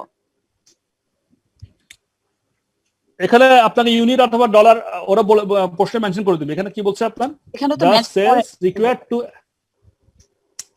এখানে আপনি ইউনিটে তো এখন বের করলেন, তো আপনার ইউনিটের সঙ্গে যদি মনে করেন আপনি ইউনিটটা বের করলে তো আপনার সেলস দিয়ে গুণ করলে প্রফিট, আপনার সেলস পার ইউনিট যখন গুণ করবেন আপনি চাইলে দুইটাই বলে দিতে পারবেন। আপনি প্রথমে ইউনিটটা বের করবেন, এখানে কিন্তু ইউনিটটা সেলস, এখানে ইউনিট কথাটা বলা নাই কিন্তু না বলা থেকে উজ্জ্ব আছে। আপনি সেক্ষেত্রে আপনি ইউনিটও বললেন, রেভিনিউ বললেন, কোনো অসুবিধা নেই একদম। আমরা দুইটা করে দেখাতে পারি। কারণ আপনি পারেন অসুবিধা নেই। আপনি 2500 ইউনিট পর্যন্ত বের করতে পারলেই তো প্রশ্নকর্তা বুঝে যাবেন যে আপনি জিনিসটা বুঝেন। হ্যাঁ, আইসিএমএ হচ্ছে এমন একটা বিষয় যে এখানে টেস্ট করবে যে আপনার আন্ডারস্ট্যান্ডিংটা। আপনি কিন্তু বাড়তি লিখবেন, এখানে নাম্বার পাবেন না। হ্যাঁ, আমরা চাই না, আইসিএমএ এক্সামিনাররা কিন্তু চায় না যে কোনো একজন স্টুডেন্ট বাড়তি কিছু লেখক খামাখা আর কি। একদম টু দ্য পয়েন্টে আপনি মনে করেন ফর এক্সাম্পল একটা কোয়েশ্চেনের জন্য 10 নম্বর মার্কস, আপনি মনে করছেন 10 নম্বর মার্কস তো বহুত লিখতে হবে, আসলে বহুত লিখতে হবে না। যদি আপনি 10 নম্বর মার্কসের কোয়েশ্চেনের আনসার যদি আপনি 5, 6, 7, 8 লাইনের মধ্যে শেষ করতে পারেন, এনাফ। যদি আপনি টু দ্য পয়েন্ট যদি আনসার করতে পারেন। হ্যাঁ, সো এটা নিয়ে নাথিং হারি। আমরা শুধু টেস্ট করি যে স্টুডেন্টের ম্যাচুরিটি কতদূর আছে, বোঝার ক্ষমতাটা ঠিক হচ্ছে কিনা, ঠিক লাইনে ভাবছে কিনা। ওটা বুঝতে পারলে কোনো অসুবিধা নেই, মার্কস দিয়ে দেবো আপনাকে। এবার আমরা চ্যাপ্টার সামারি আছে, জি বলেন। তাহলে কি শেষে করার সময় সেলস রিকোয়ার্ড ইউনিটে বের করার পর ফাইনালি সেলস প্রাইস 120 দিয়ে গুণ করে দেখাবো? হ্যাঁ, দেখাতে পারেন, অসুবিধা নেই, কোনো অসুবিধা নেই। মানে এটা কি আপনি বাড়তি এখন করা হবে নাকি? না, এটা বাড়তে হবে না, কারণ এটা একটু ট্রুটা আপনি 2500 ইউনিটটা বের করলেন। এবার 2500 ইউনিটকে আপনি 120 দিয়ে গুণ করলেন, কত হয়? $300,000 দেখা দেন, নো প্রবলেম, ওকে স্যার, কোনো অসুবিধা নেই। আচ্ছা, এবার আমরা কিছু অঙ্কে চলে যাই। চ্যাপ্টার সামারিটা আমরা যা পড়ছি তাই এই পর্যন্ত। সিবিসি আমরা সিবিপি অ্যানালিসিস পড়ছি। এখানে ব্রেক ইভেন পয়েন্ট ছিল, fixed cost divided by contribution margin, contribution per unit. তারপর ব্রেক ইভেন রেভিনিউ পড়ছি আমরা। ব্রেক ইভেন রেভিনিউ হচ্ছে fixed cost divided by CS ratio. তারপর মার্জিন অফ সেফটি পড়ছি আমরা, এটা হচ্ছে বাজারের sales minus break even point, break even sales.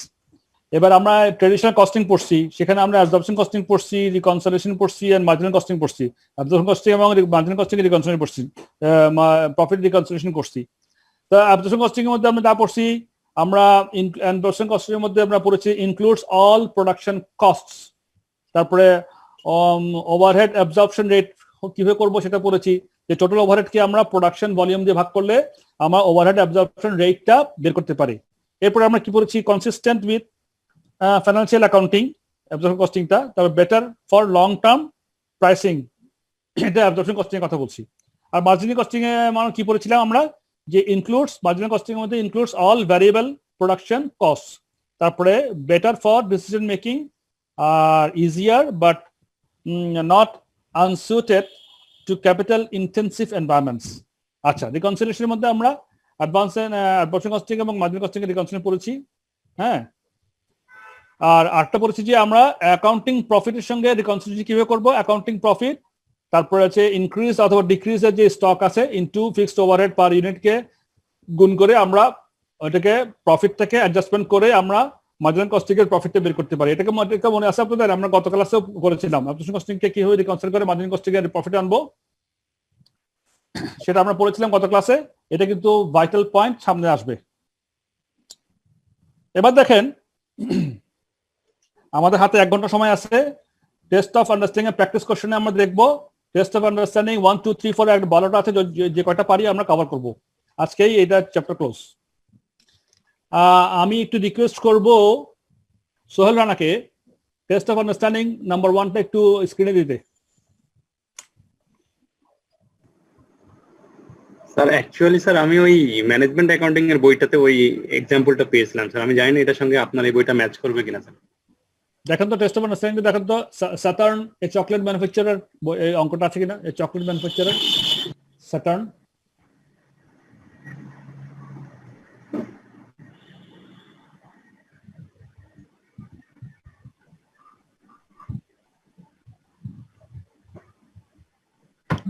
Saturn, a chocolate manufacturer, produces 3 products.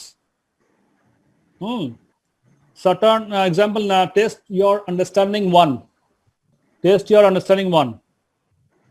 Saturn, a chocolate manufacturer, produces 3 products: the sky bar, the moon egg, and the sun bar.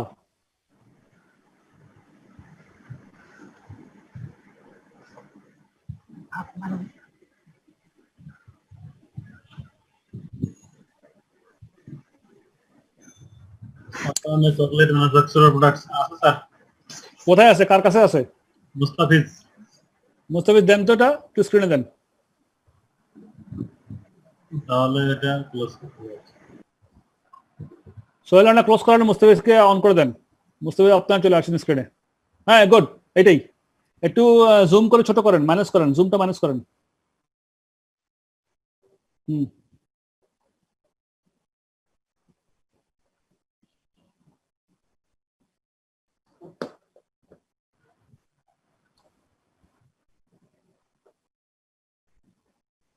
Minus করা যাচ্ছে না?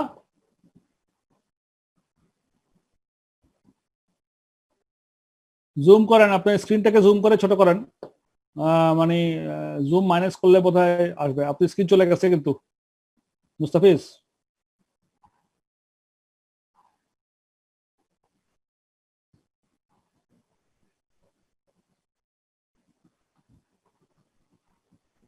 Good. হ্যাঁ, এটুকু চলবে, এটুকু চলবে। ঠিক আছে, আমি পড়তেছি, এবার সবাই দেখেন। আচ্ছা মুস্তাফিজ, আপনার এই বইটা কোথাকার বই? এটা কি আমাদের এই টেক্সট বইটাই নাকি? মুস্তাফিজ শুনতে পাচ্ছেন? মুস্তাফিজকে আমি শুনতে পাচ্ছি না। মুস্তাফিজ, আপনি কি আমাকে শুনতে পাচ্ছেন? মুস্তাফিজ ভাই আনমিউট করে কথা বলেন।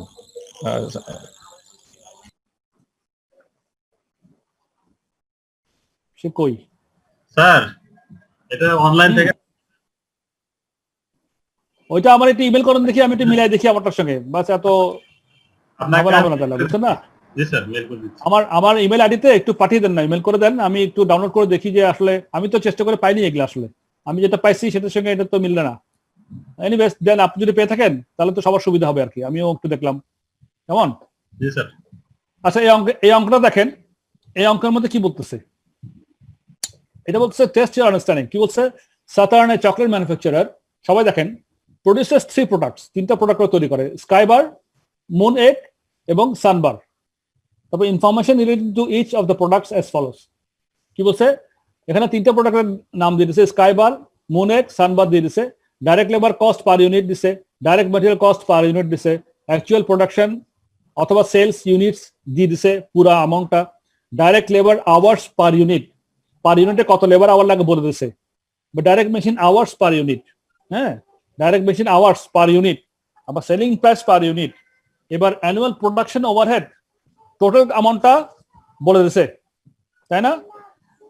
এখন বলতেছে using absorption costing, using traditional absorption costing, calculate the full production cost per unit and the profit per unit for each product. এবং explain the implications. ওই লাস্ট লাইন দরকার নাই, এখানে explain the implications of the figures calculated, এটা বলা আছে আর কি। Just 2টা শব্দ বাদ পড়ছে, একটুকে থাক স্ক্রিনটা। এখানে কি চাচ্ছে? এখানে কি চাচ্ছে ওরা? এখানে চাচ্ছে অ্যাবজর্পশন কস্টিংটা ইউজ করে আমার ফুল প্রোডাকশন কস্ট পার ইউনিটটা বের করতে বলতেছে এবং profit per unit for each product. আমরা অ্যাবজর্পশন কস্টিং সিস্টেম তো করেছি, সো আমাদের প্রথমে এখানে কি লাগবে বলেন? আমাদের প্রথমে লাগবে যে এখানে দেখেন, আমাদের অ্যাবজর্পশন কস্টিং এর কস্ট কার্ড বের করতে হইলে আমাদের ভ্যারিয়েবল এক্সপেন্স সবগুলো বের করতে হয়, প্লাস আমার ফিক্সড ওভারহেড পার ইউনিটে বের করতে হবে, তাই না? এখন এখানে ভ্যারিয়েবল ওভারহেড দেওয়া আছে, direct labour cost per unit বলা আছে, direct material cost per unit বলা আছে, অ্যাকচুয়াল প্রোডাকশন সেলস ইউনিট, এটা আমার ডাইরেক্ট লেবার নাই, ডাইরেক্ট লেবার আওয়ার্স বলা আছে, ডাইরেক্ট মেশিন আওয়ার্স বলা আছে, সেলিং প্রাইস বলা আছে। এবার এখন কিন্তু এখানে কোনো ওভারহেড কস্টটা পার ইউনিটে বলা নাই, তাহলে ওভারহেড কস্টটা পার ইউনিটে বের করতে হবে কিনা? জি স্যার। রেসপন্স করেন প্লিজ, রেসপন্স করেন। তো এখানে আমার ডিফিকাল্ট পার্টটা হচ্ছে প্রোডাকশন ওভারহেডে আমার প্রোডাকশন ওভারহেড পার ইউনিট কত, এটাই হচ্ছে আমার এখানে একটু হিসাব করে বের করতে হচ্ছে। এটাই হচ্ছে, আর সব দেওয়া আছে। আমি অ্যাবজর্পশন কস্টিং কি করব, কস্ট কাট করার জন্য অ্যাবজর্পশন কস্টিং পার ইউনিটে কস্ট পার ইউনিট কত টাকা, এটার জন্য আমার কি কি দরকার, আমার ডাইরেক্ট মেটেরিয়াল, আমার ম্যাটেরিয়াল কি বলে আপনার যে ভ্যারিয়েবল যত এক্সপেন্স আছে সেটাও দরকার, fixed overhead per unit cost সেটাও দরকার। এখন তো ভ্যারিয়েবল গুলো তো দেওয়াই আছে প্রত্যেকটা ইয়ে ওয়াইজ 3টা চকলেটের জন্য, কিন্তু আমার মানে অ্যানুয়াল প্রোডাকশন ওভারহেড $80,000টাকে একদম পুরো একদম করে দিচ্ছে। এটাকে আমাকে এবার বের করতে হবে যে পার ইউনিটে কত করে হবে। তাহলে আমার এখানে একটা চিন্তা করতে হবে যে আমার পার ইউনিটে আমি কিভাবে করি, আমার 3টা প্রোডাক্ট পার ইউনিটে কোনটাকে কত লোড দিব, এগুলো একটা বের করার জাস্টিফিকেশনের বিষয় আছে না আমাদের একটা, বলেন। জি স্যার।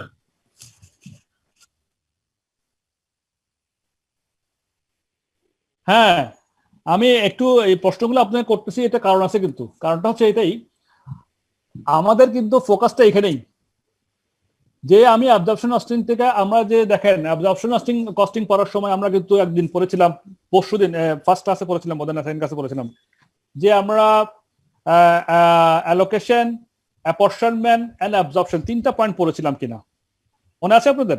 যে ওভারহেড অ্যালোকেশন করব, তারপরে ওভারহেড অ্যাপরশনমেন্ট করবো। আমি কিন্তু প্রচুর সময় দিয়ে এলে আপনাদের মাথা ঢুকাবার চেষ্টা করেছিলাম, দেন ওভারহেড অ্যাবজর্পশন করছিলাম না আমরা, বলেন আপনারা মনে আছে কতগুলো?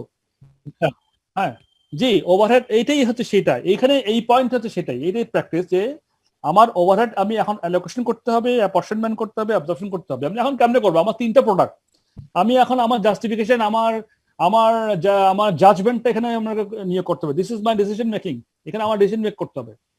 এইটা আপনারা এখন বলেন যে তাহলে আমরা ওভারহেড প্রোডাকশনটাকে, অ্যানুয়াল প্রোডাকশন ওভারহেডকে আমরা কি বেসিসে, তাহলে আমার বেসিস লাগতেছে এবং অ্যাক্টিভিটি লেভেল লাগতেছে, ইত্যাদি ইত্যাদি লাগতেছে না, এগুলো সব আলোচনা করেছিলাম আমরা।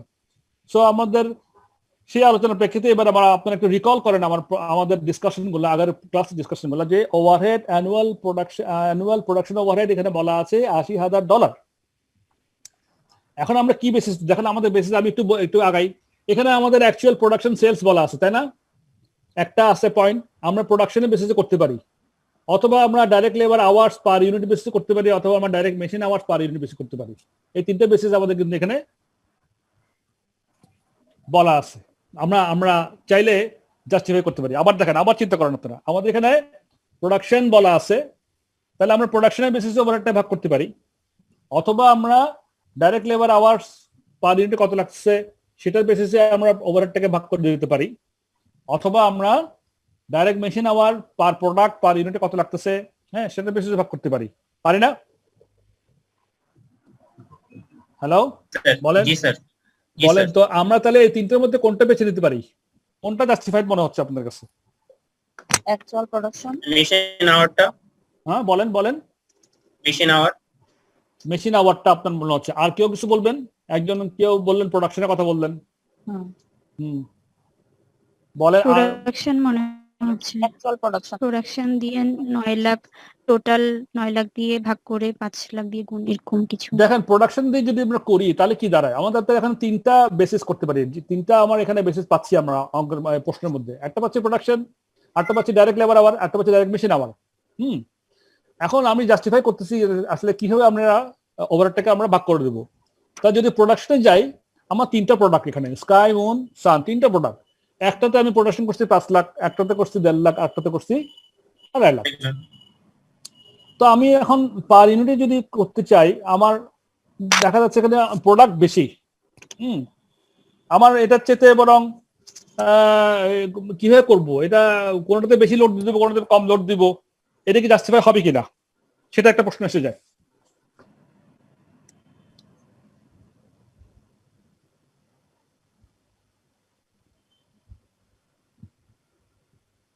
ঠিক যতটুকু প্রোডাক্ট স্যার উৎপাদন করেছে ঠিক ততটুকুই দিলাম, মানে ওভারঅল ভাগ করে।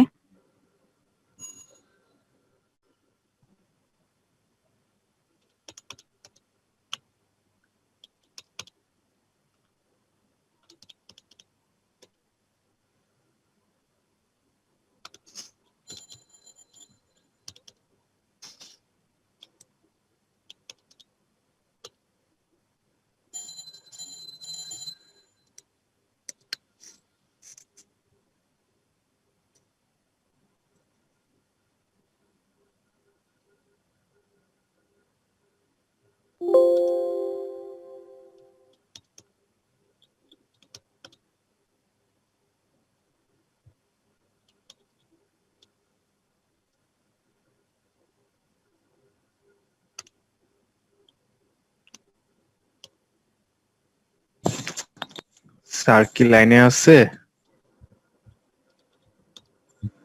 না অফলাইন হয়ে গেছে?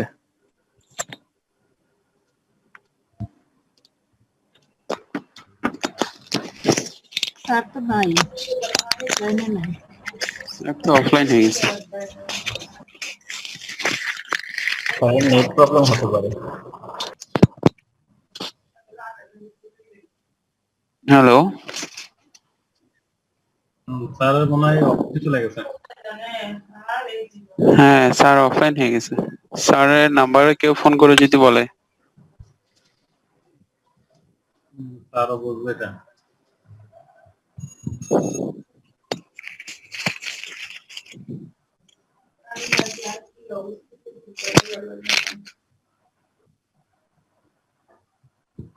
আচ্ছা মুস্তাফিজ ভাই বা যারা আগে ক্লাস করছেন বলেন যে স্যার চেষ্টা করতেছে।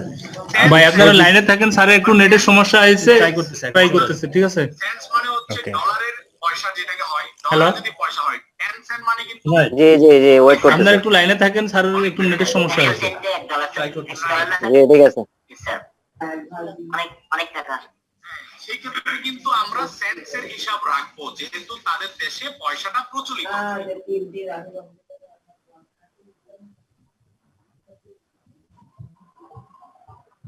আচ্ছা আমি আজকে নতুন জয়েন করছি, আগের ক্লাসগুলো ভিডিওর কপি কোথাও পাওয়া যায় বা আপনারা জানেন কোনো কিছু ভাই?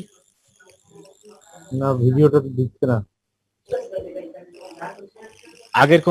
আগের ক্লাসগুলো রেকর্ডেড কপি কোথাও রেকর্ডেড কপি দিচ্ছে না তো। দিচ্ছে না? না ভাই, ও।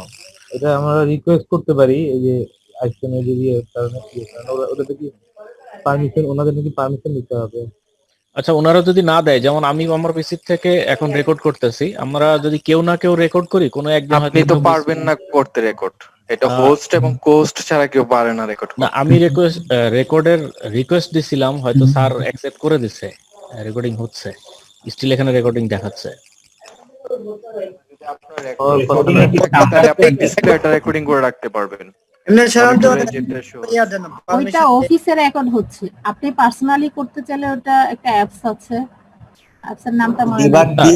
যদি এটা আপনি ডিভাইড অ্যাপস দিয়ে রেকর্ড করে ফেলতে পারবেন ক্লাসগুলো। হ্যাঁ সেটা মানে আমরা বলতেছি যে আমাদের মধ্যে যদি অ্যাটলিস্ট একজন দুইজন বা আরো বেশি সংখ্যক রেকর্ড করি, এখানে রেকর্ডিং পারমিশন না দিলেও যে স্ক্রিন রেকর্ডিং করার অনেকগুলো ছোট ছোট অ্যাপ পাওয়া যায়, তাহলে তো কেউ কোনোদিন মিস করলে আমরা নিজেরা শেয়ার করে নিতে পারবো পরে। স্ক্রিন রেকর্ডিং আমি ট্রাই করছিলাম কিন্তু সেটা সাউন্ড আসতেছে না। হ্যাঁ এটা একটা ভালো বুদ্ধি আসলে। না আচ্ছা আছে, আমি যেটা ব্যবহার করি সেটা হচ্ছে আই স্প্রিং, যেটা ওই সিজনের স্প্রিং আর কি। এটাতে সাউন্ড সহ, কম্পিউটারের সিস্টেম সাউন্ড সহ আসে পিসিতে না। হ্যাঁ হ্যাঁ রবিউল ভাই, হ্যালো। হ্যাঁ আপনি কি আগের ক্লাসগুলো করেছেন, মানে রেকর্ডিং করেছিলেন? না না না আমি করতে পারিনি, আমি ট্রাই করছি বাট রেকর্ডিং হয়, সাউন্ড আসে না। আচ্ছা আচ্ছা আচ্ছা। কালকে ট্যাক্সের ক্লাসটা কেউ রেকর্ড করছেন? আচ্ছা এখন ক্লাসটা যখন শেষ হয়ে যাবে, মিটিংটা, এরপরে তো আমরা কারোর সাথে যোগাযোগ করতে পারবো না, একজন আরেকজনের সাথে। আচ্ছা এখন তাহলে আমরা share করবো নিজেরা কিভাবে? একটা আলাদা জুম আইডি রাখতে পারি, যেখানে হয়তো ক্লাসের পরে নিজেরা কিছু আলোচনা থাকলে সেটা করে হ্যাঁ, নিতে এটা পারি, মনে হয় অথবা কোনো ভালো হয়। ফেসবুক পেজ আছে কিনা শুধু এই কোর্সটার জন্য করা যায়। হোয়াটসঅ্যাপে একটা গ্রুপ আছে, হোয়াটসঅ্যাপ করলে ভালো হয়, কমন একটা আচ্ছা। হোয়াটসঅ্যাপ গ্রুপ করলে ওখানে আচ্ছা সবাই মেবি share কেউ করবে। একজন দেখলাম যে শেয়ার করলো হোয়াটসঅ্যাপ গ্রুপ, না? ফেসবুকে একটা গ্রুপ করা হয়েছে, ফেসবুকে একটা স্টাডি গ্রুপ গ্রুপ করেছি। আছে, স্টাডি গ্রুপ আছে। আচ্ছা একটা কি নামে share গ্রুপ আছে একটু বললে আমরা সবাই হয়তো অ্যাড হইতে পারবো। দেখি তার ফেসবুকে গ্রুপটা। ফেসবুকে যেটা আছে আইসিএমডি অপারেশনস লেভেল নামে একটা গ্রুপ আছে।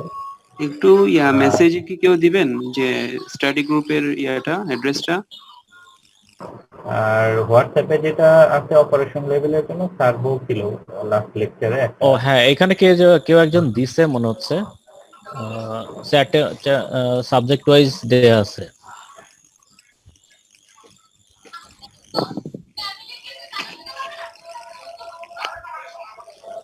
হ্যালো রবিউল ভাই। হ্যাঁ জি, আমি ফিরে আসছি। সরি আমি একটু ইন্টারাপশনে পড়ে গেছিলাম, আমারটা ডিসকানেক্ট হয়ে গেছিল কোনো সামহাও। তা আমরা আবার চলে আসছি, সবাইকে আছেন?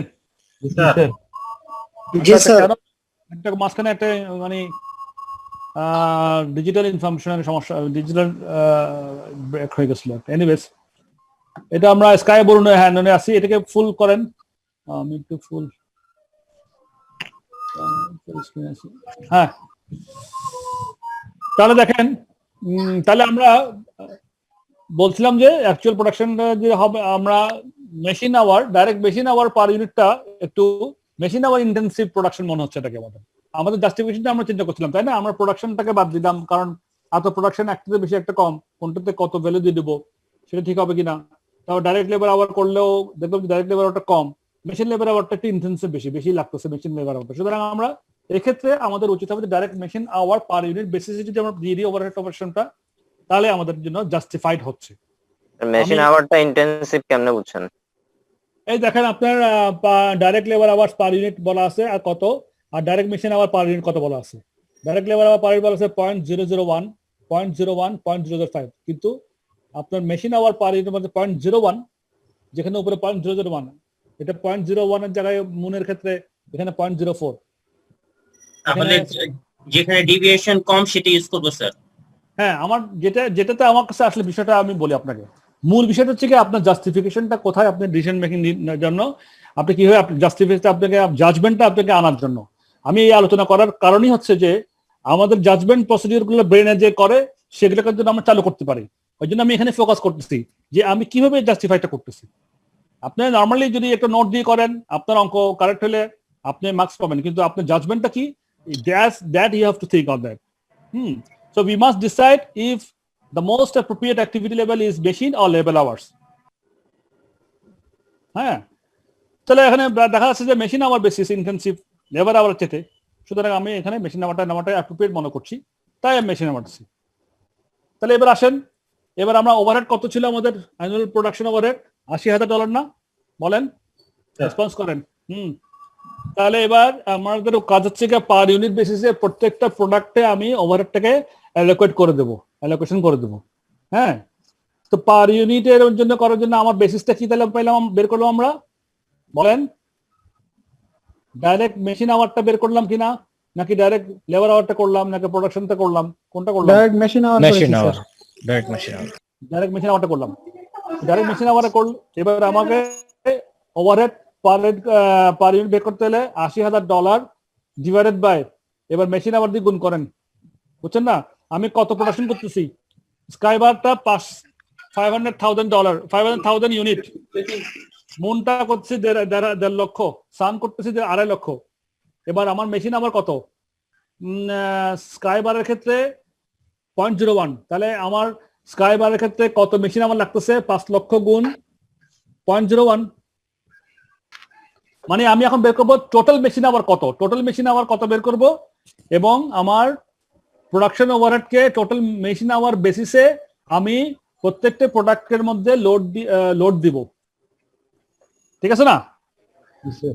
এই হিসেবটা আমার বের করতে হচ্ছে এখন। তাহলে আমার প্রোডাকশন স্কাইবারে দেখেন কত, 5 লাখ, মুনে 1.5 লাখ, সানবারে 2.5 লাখ, আর মেশিন আওয়ারে আমার স্কাইবারে লাগে 0.01, মুনে লাগে 0.04, সানবারে লাগে 0.02।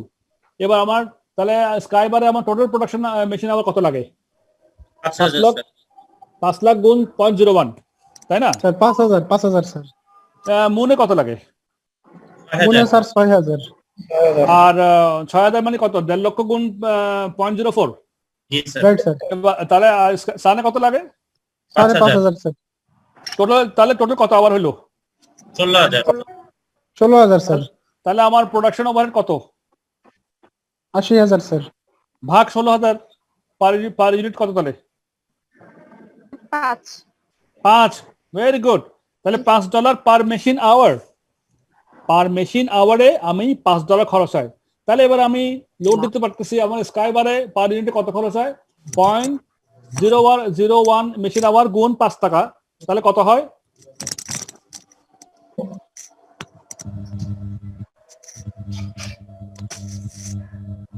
.05। তারপর থেকে তো মনে কত হয়?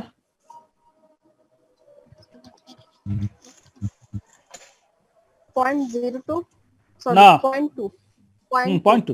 0.2। সানে কত হয়? 0.1 না? তাহলে এবার আমি প্রোডাকশন কস্ট কার্ডের অ্যাবজর্পশন কস্টিং বেসিসে প্রোডাকশন কস্ট কার্ডের সবগুলো তো এখন বের করে ফেললাম। আমার ডাইরেক্ট লেবার কত টাকা, ম্যাটেরিয়াল কত টাকা, এগুলো এবার যোগ করি, তাহলে ফুল প্রোডাকশন কস্টটা বের করি। আমার তাহলে direct labour cost per unit কত বলা আছে না কোশ্চেনের মধ্যে? Direct labour cost per unit 0.07, 0.14, 0.12। তারপরে direct labour cost, direct material cost 0.17, 0.19, 0.16। তারপরে এবার আমার ডাইরেক্ট লেবার কস্ট গুলো, ডাইরেক্ট ম্যাটেরিয়াল গুলো, এবার ওভারহেড, হ্যাঁ ওভারহেড যোগ করেন 0.05, তারপরে কত বললেন 0.2 আর 0.1, তাই না? তাহলে কোন আবার যোগ করেন, স্কাই বারে কত, মুনে কত, সানে কত?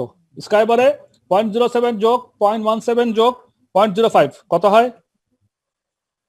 0.29 হয়। সবাইকে ফলো করছেন জিনিসটা? জি স্যার। 0.29 সবাই বলেন যে 0.29 পাইছি আমরা, তাহলে একটা পারলে হবে। সবাই বলেন যে হ্যাঁ স্যার পাইছি 0.29, প্লিজ একটু বলেন পাইছেন? বলেন পাইছেন কিনা বলেন, না পাইলে কিন্তু আমি আগাচ্ছি না এখান থেকে, কারণ এটা আমার পাওয়া দরকার আছে। একটা পাইলে হবে। স্কাইবারটা আমার 0.29 ফুল প্রোডাকশন কস্ট পার ইউনিট পাইছি সবাই? স্যার 29 হয়েছে স্যার। Okay fine. এবার আমার তাহলে প্রফিট বের করতে হলে কি করতে হবে? সেলস থেকে বাদ দিয়ে দেবো। সেলিং প্রাইস কত? 0.5। স্কাইবারে 0.5 থেকে 0.29 বাদ দেন কত হয়? প্রফিট কত হয়? 0.21। এবার মুনে কত হয় আর সানে কত হয়? বের করে ফেলেন, আপনারা বের করেন, তাড়াতাড়ি বের করেন। স্যার মুনে -0.08 আর সানে 0.05। একই স্কাইটা যেভাবে করছি মুনেও সেভাবে, সানেও সেভাবে। এখানে কারো কোনো ঘাটতি আছে কিনা আমাকে প্লিজ বলেন।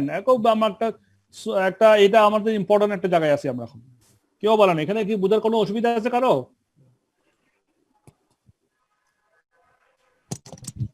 স্যার আমার সমস্যা আছে একটু। জি বলেন প্লিজ, প্লিজ বলেন বলেন বলেন। আমি প্রথমটা একটু বুঝতে পারি না, ওই যে 0.05, 0.2, 0.1। 0.05, হ্যাঁ 0.2, 0.1। হ্যাঁ এটা কিভাবে তো বুঝতে পারি না, আবার একটু আবার বলি, ঠিক আছে। প্রোডাকশন ওভারহেড আমরা এটা থেকে আমরা বের করছি প্রোডাকশন ওভারহেড পার ইউনিটে বের করছিলাম। তো পার ইউনিট বের করার জন্য আমরা বেসিস ঠিক করছি কি, আমরা হিসাব আমরা পুরোটাকে পরিচয় দেখলাম যে মেশিন আওয়ার বেসিসে আমরা ভাগ করব প্রোডাকশন ওভারহেডকে। তাহলে আমার টোটাল প্রোডাকশন ওভারহেড হচ্ছে কি $80,000। এটাকে মাথায় থাকে রাখেন। এবার আমার মেশিন আমার কোন প্রোডাক্টে কত লাগছে সেটা আমি দেখি। তো আমার স্কাইবারে দেখেন আপনি লেখা আছে, এটা আমার আমার কম্পিউটারে যে আমার যে কার্সারটা যেখানে আছে দেখেন, direct machine hour per unit 0.01 দেখতে পাচ্ছেন? হ্যাঁ। তারপরে মুনের ক্ষেত্রে 0.04, সানার ক্ষেত্রে 0.02 দেখতে পাচ্ছেন না? Okay fine. তাহলে এবার দেখেন এই যে একদম কেউ বোল্ড করে দিচ্ছে, থ্যাংক ইউ। এবার ডাইরেক্ট মেশিন আমার তাহলে পেয়ে গেলাম। এখন আমি এই 0.01 এটা আমার মনে করেন এই কত ঘন্টা, এই যে 5 লক্ষ ঘন্টা, 5 লক্ষ ইউনিট আমি প্রডিউস করছি। হ্যাঁ, তাহলে আমার স্কাইয়ের জন্য 5 লক্ষ প্রোডাকশন গুণ 0.01 মেশিন আওয়ার, তাহলে কত হয়? 5,000। 5 লক্ষকে 0.01 দিয়ে গুণ করেন 5,000, তাহলে 5,000 ঘন্টা আমি স্কাই বারে জন্য লাগতেছে। কেমন? তারপরে একই ভাবে মুনে দেখেন এই 1.5 লক্ষকে 0.04 দিয়ে গুণ করলে কত হয়? 6,000 ঘন্টা মনে হয়, 6,000 ঘন্টা। আবার সানের ক্ষেত্রে দেখেন 8 লক্ষকে 0.02 গুণ করলে কত হয়? 5,000। তাহলে আমার টোটাল ঘন্টা হচ্ছে কত? 5,000 যোগ 6,000 যোগ 5,000, তাহলে 16,000 ঘন্টা আমি প্রোডাকশন আওয়ার। এই ডাইরেক্ট মেশিন আওয়ার হচ্ছে কি 16,000 ঘন্টা। এই 16,000 ঘন্টাকে আমি যদি এটা কার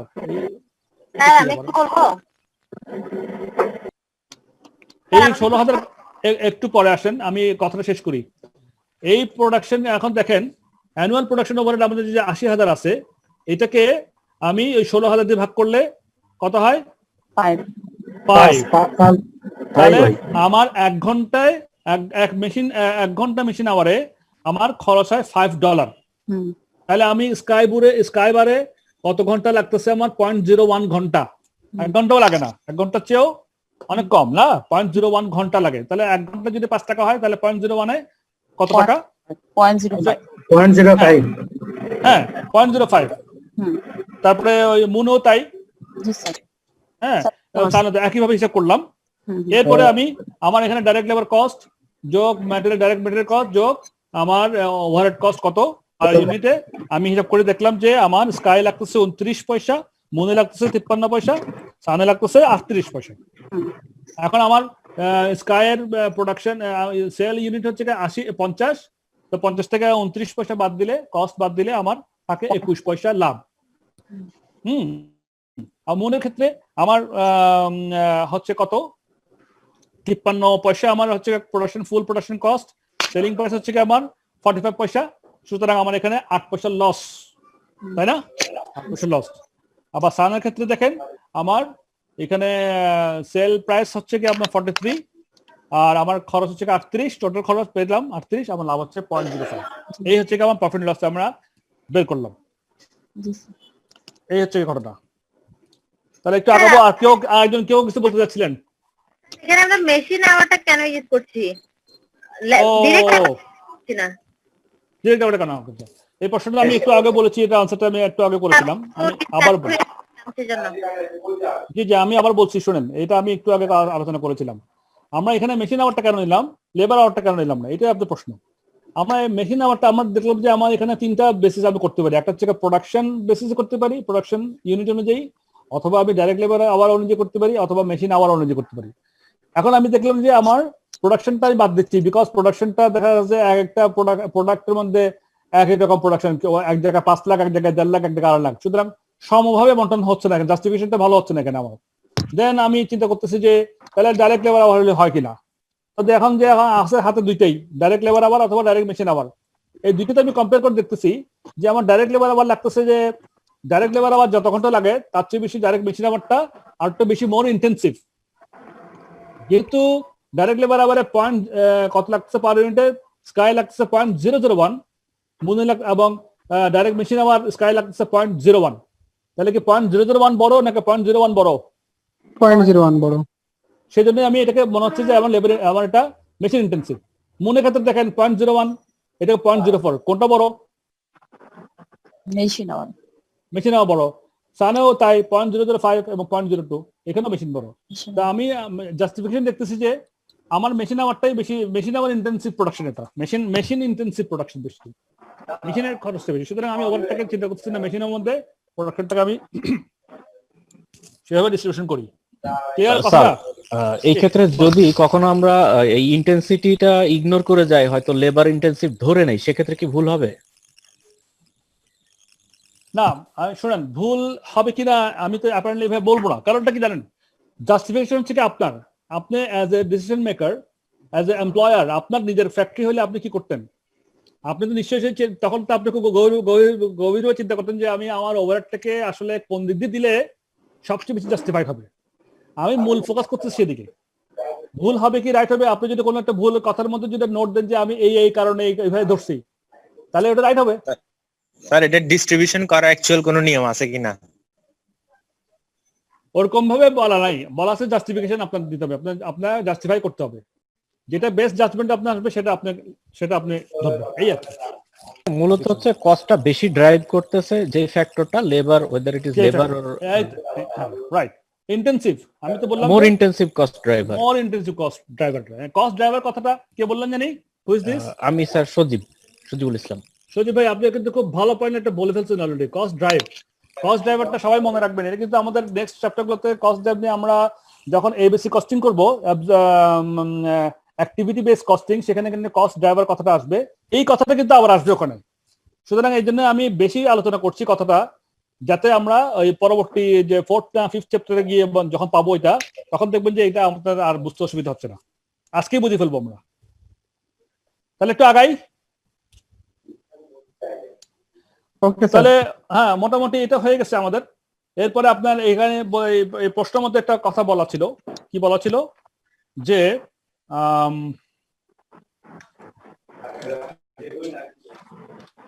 ওরা বলেছিল যে explain the implications of the figures calculated. এর ইমপ্লিকেশনটা কি আসলে? যদি আমরা কি করব, managers would need to consider the future of the moon. এখন তো মুনে তো আমাদের লস হচ্ছে, তাই না?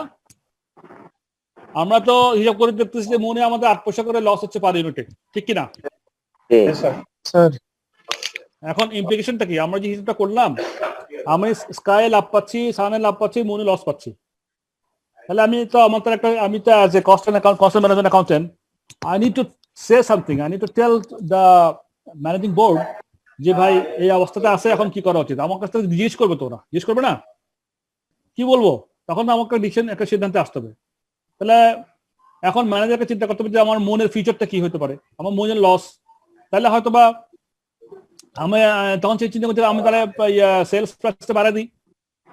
সেলস প্রাইসটা বাড়ালে আমার কি হয় চিন্তা করতে পারে, সেলিং প্রাইস বাড়ালে কি হয়, অথবা আমার কস্টিংটা ওই ডাইরেক্ট লেবার ডাইরেক্ট মেটেরিয়াল কমানো যায় কিনা সেটা চিন্তা করতে পারি। এভাবে কিন্তু চিন্তা করতে হবে। আবার এটাও ঠিক যে অ্যাবজর্পশন কস্টিং অনুযায়ী আমি এখানে লস দেখতে পাচ্ছি, মার্জিনাল কস্টিং অনুযায়ী হয়তো লস নাও আসতে পারে, বা লং টার্মে গিয়ে হয়তো বা আমার পুরো অ্যাবজর্বটা ফিক্সড ওভারটা অ্যাবজর্ব হয়ে যেতে পারে। সো এগুলো কিন্তু জাস্টিফিকেশনের ব্যাপার। সো আমি এখানে বর্তমানে এই কস্ট কার্ডের মধ্যে আমার লস দেখাচ্ছে বলে যে আমি এটাকে মুনটাকে একেবারে আমি কাটছাট করে বাদ দিয়ে দেবো, তাও সেটাও সঠিক কিনা সেটাও জাস্টিফাই করবো, অথবা আমি সেলস প্রাইস বাড়াবো কিনা সেটা দেখবো, অথবা আমি কস্ট কমাবো কিনা সেটা দেখবো, ইত্যাদি ইত্যাদি। কথা বোঝা গেছে?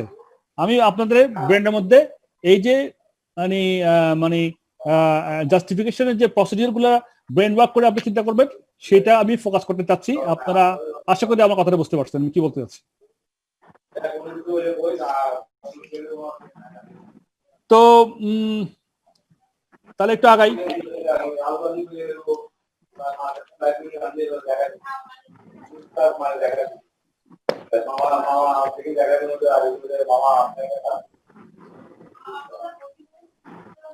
আচ্ছা, নেক্সট এখানে কি আছে? এখানে দেখা না, এটা খুব সিম্পল কোশ্চেন। এখানে বলছে যে EPLC operates a marginal costing system. আচ্ছা, কেউ কথা বলছেন ভাই? আরো কথা শুনতে পাচ্ছি। আমরা সবাই একটু আনমিউট করে মিউট করে নেই, সবাই একটু মিউট করে নেই। কার কথা শুনছি? ঠিক আছে, এবার শুনেন।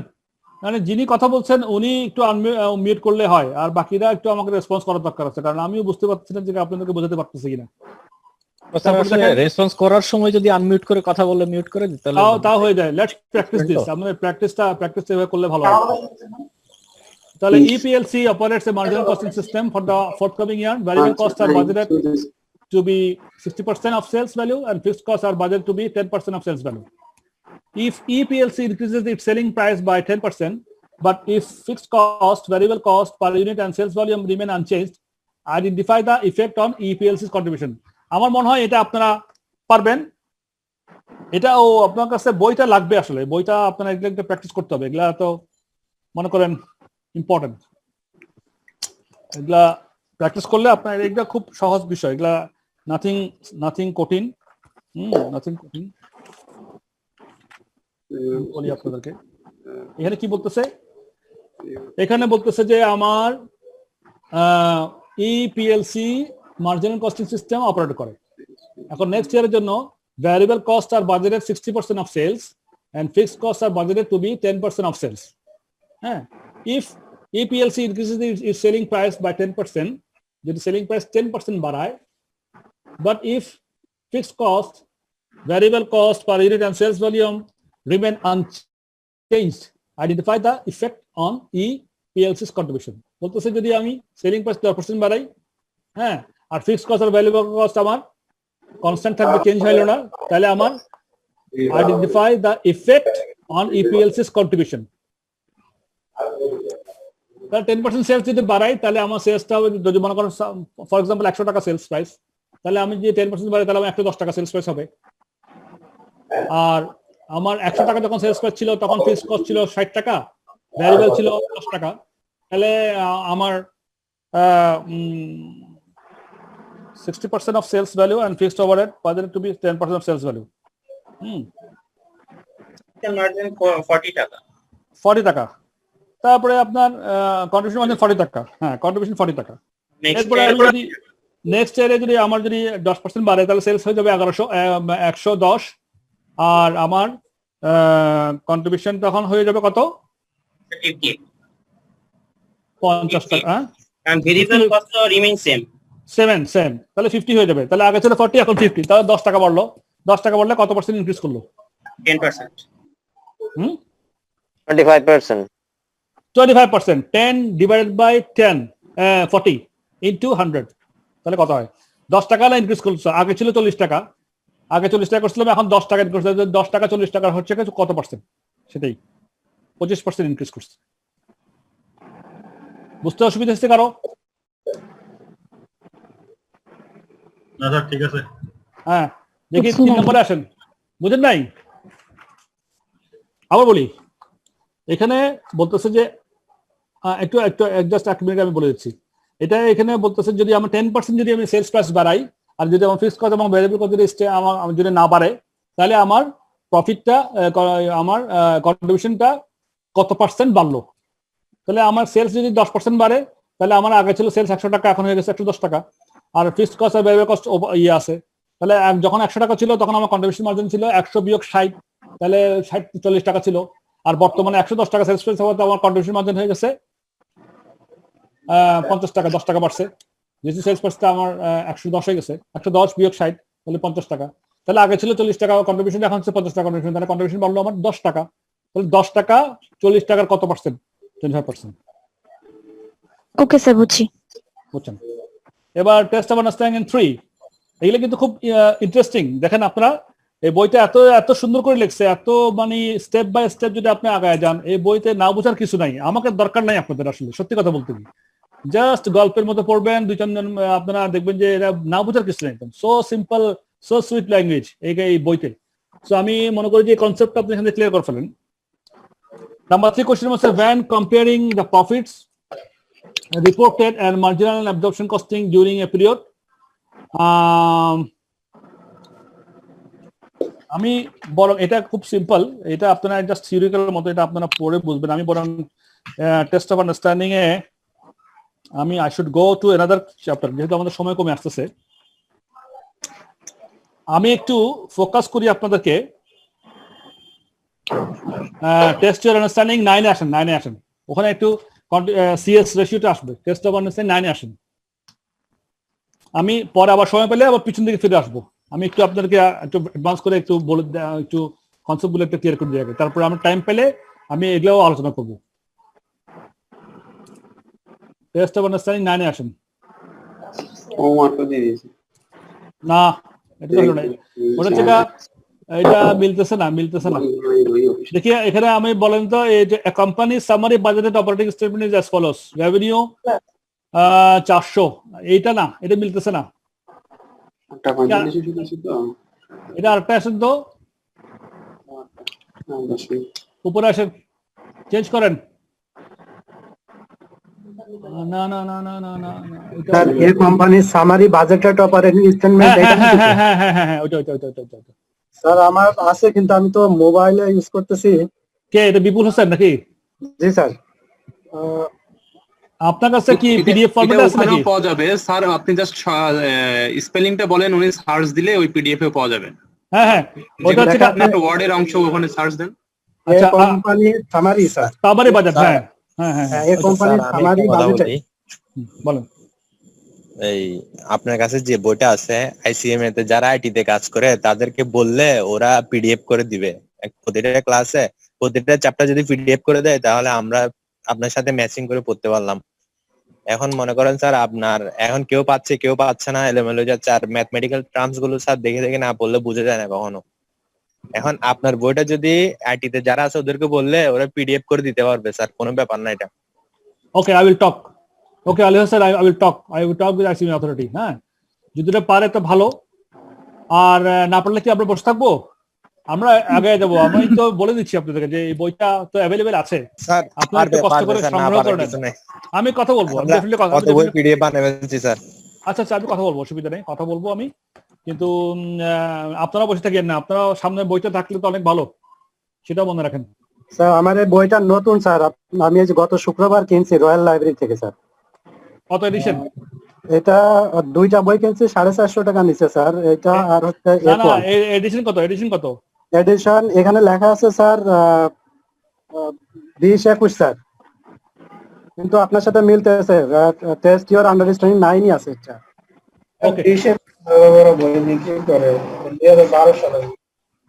আচ্ছা এটা এখন স্ক্রিনে দেখেন। আমরা এখনো পর্যন্ত যেভাবে আগাচ্ছি খারাপ না, এটাও ঠিক আছে মোটামুটি। আমাদের হচ্ছে মূল হচ্ছে বোঝার বিষয়। বই আপনারা পড়েন অনেকগুলো, আমি একটু বুঝাই দিই জিনিস, কনসেপ্টগুলো ক্লিয়ার করে ফেলি। তো সময় চলে যাচ্ছে, একটু বলি। A company's summary budget operating statement is as follows. কি বলছে?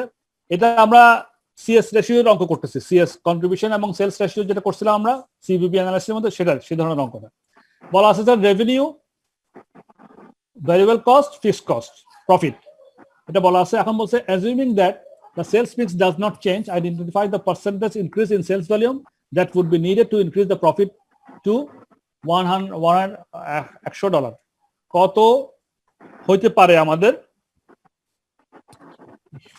মিনিট, প্রশ্নটা পড়েন সবাই।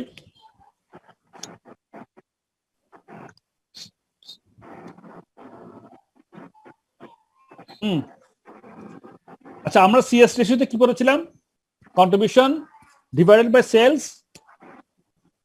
করলে আমরা সিএস রেশিওটা বের করতে পারছি। আর যদি পার্সেন্টেজে করতে চাই, contribution divided by sales into 100 দিলে আমরা পার্সেন্টেজ বের করতে পারছি। তাহলে সেটাকে বলে আমার CS percentage, CS ratio percentage. এখানে দেখেন আমার এখানে কন্ট্রিবিউশন কত টাকা বলেন দেখি আপনারা। এটা নিশ্চয়ই পারবেন আপনারা, খুব easy. Contribution 160 sir. Very good, 160 টাকা। সেলস কত টাকা? Revenue sales 400 sir. 400। তাহলে আমি আনসার 40%। 40% হচ্ছে কন্ট্রিবিউশন মার্জিনের পার্সেন্টেজ, বা এটা হচ্ছে সিএস রেশিও বলে এটাকে, contribution to sales ratio. Percentage হচ্ছে 40%।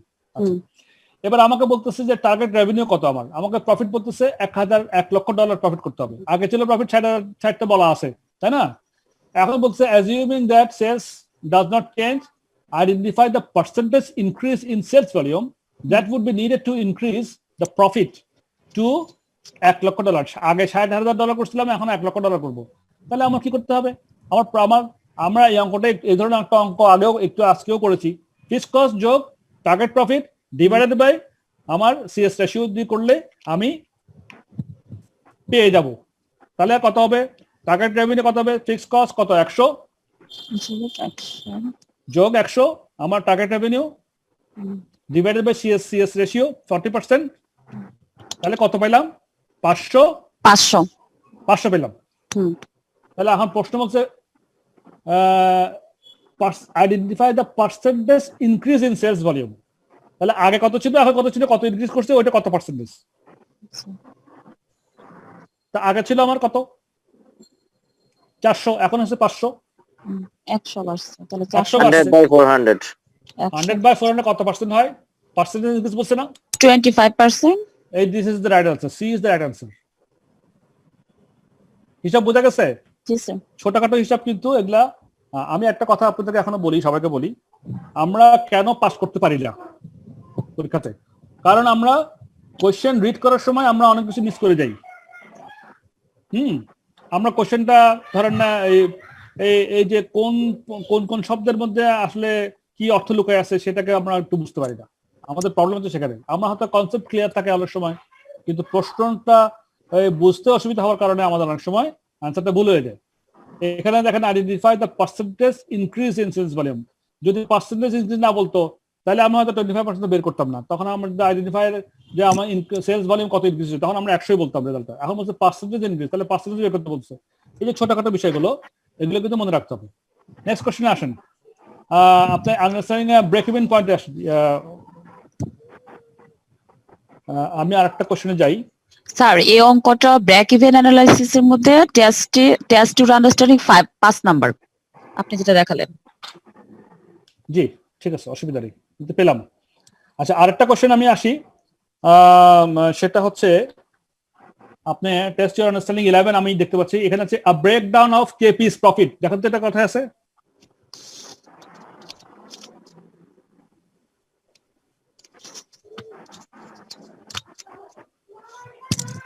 এটা 3 নম্বরে ব্রেক ইভেন অ্যানালাইসিসে।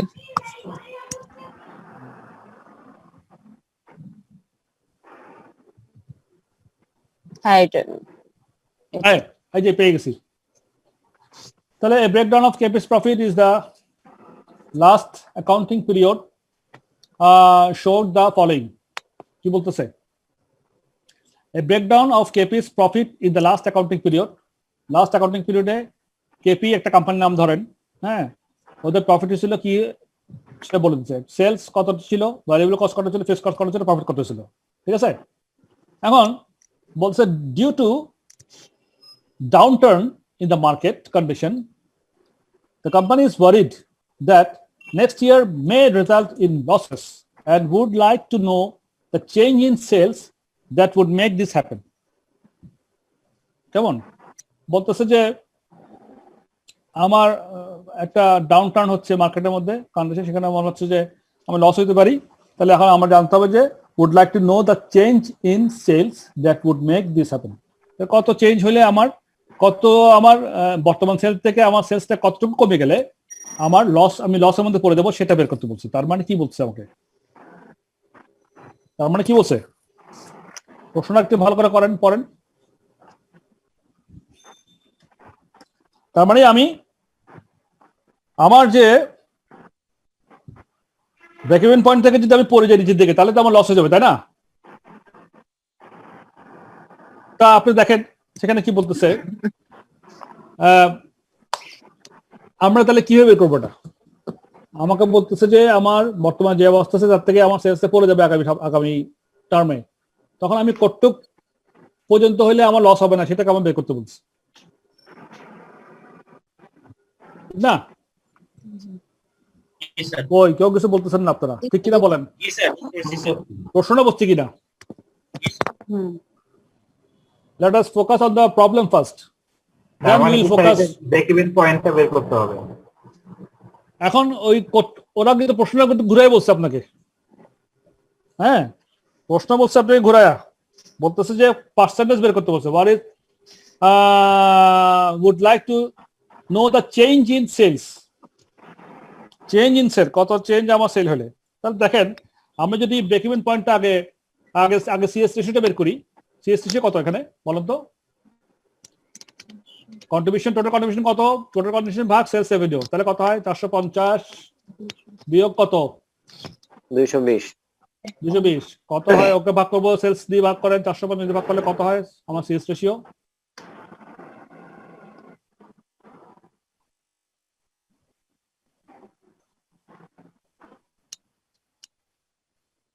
হ্যাঁ, তাহলে এটা সিএস রেশিও পেলাম। এখন যদি আমরা আগে হিসাব করছি না, হ্যাঁ 51.1% বা 0.511, তারপরে ব্রেক ইভেন পয়েন্টকে যদি আমি বের করতে হলে in terms of sales revenue, fixed কস্টকে যদি সিএস রেশিওতে ভাগ করি, তাহলে তো আমি break even point in terms of sales revenue পেয়ে যাচ্ছি। তাহলে আমার ফিক্সড কস্ট কত টাকা? 1,60,000 তিনটা শূন্য, এটাকে যদি আপনি সিএস রেশিওতে ভাগ করেন, ফিক্সড কস্টকে সিএস রেশিওতে ভাগ করলে আমি break even point in sales revenue পেয়ে যাচ্ছি কিনা? তাহলে কত হয় আমার break even point in sales revenue? approximately 314. হ্যাঁ, মানে 313 সামথিং আর কি, 313। আচ্ছা, এবার আবার মার্জিনাল সেফটি বের করে ফেলি। আমার মার্জিনাল সেফটি বের করতে কি হবে? আমার বাজেটেড সেলস বিয়োগ break even sales, marginal safety. হ্যাঁ,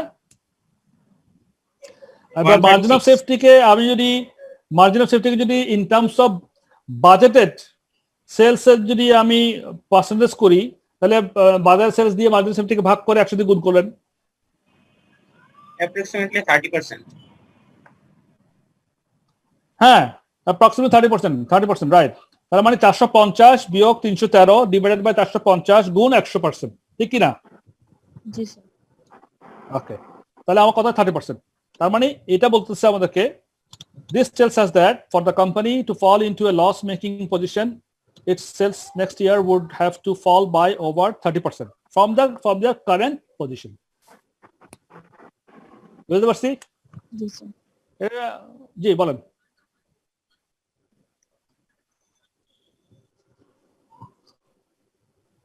মার্জিনাল সেফটিটা কি জিনিস এটা একজন বলেন দেখি ভাই।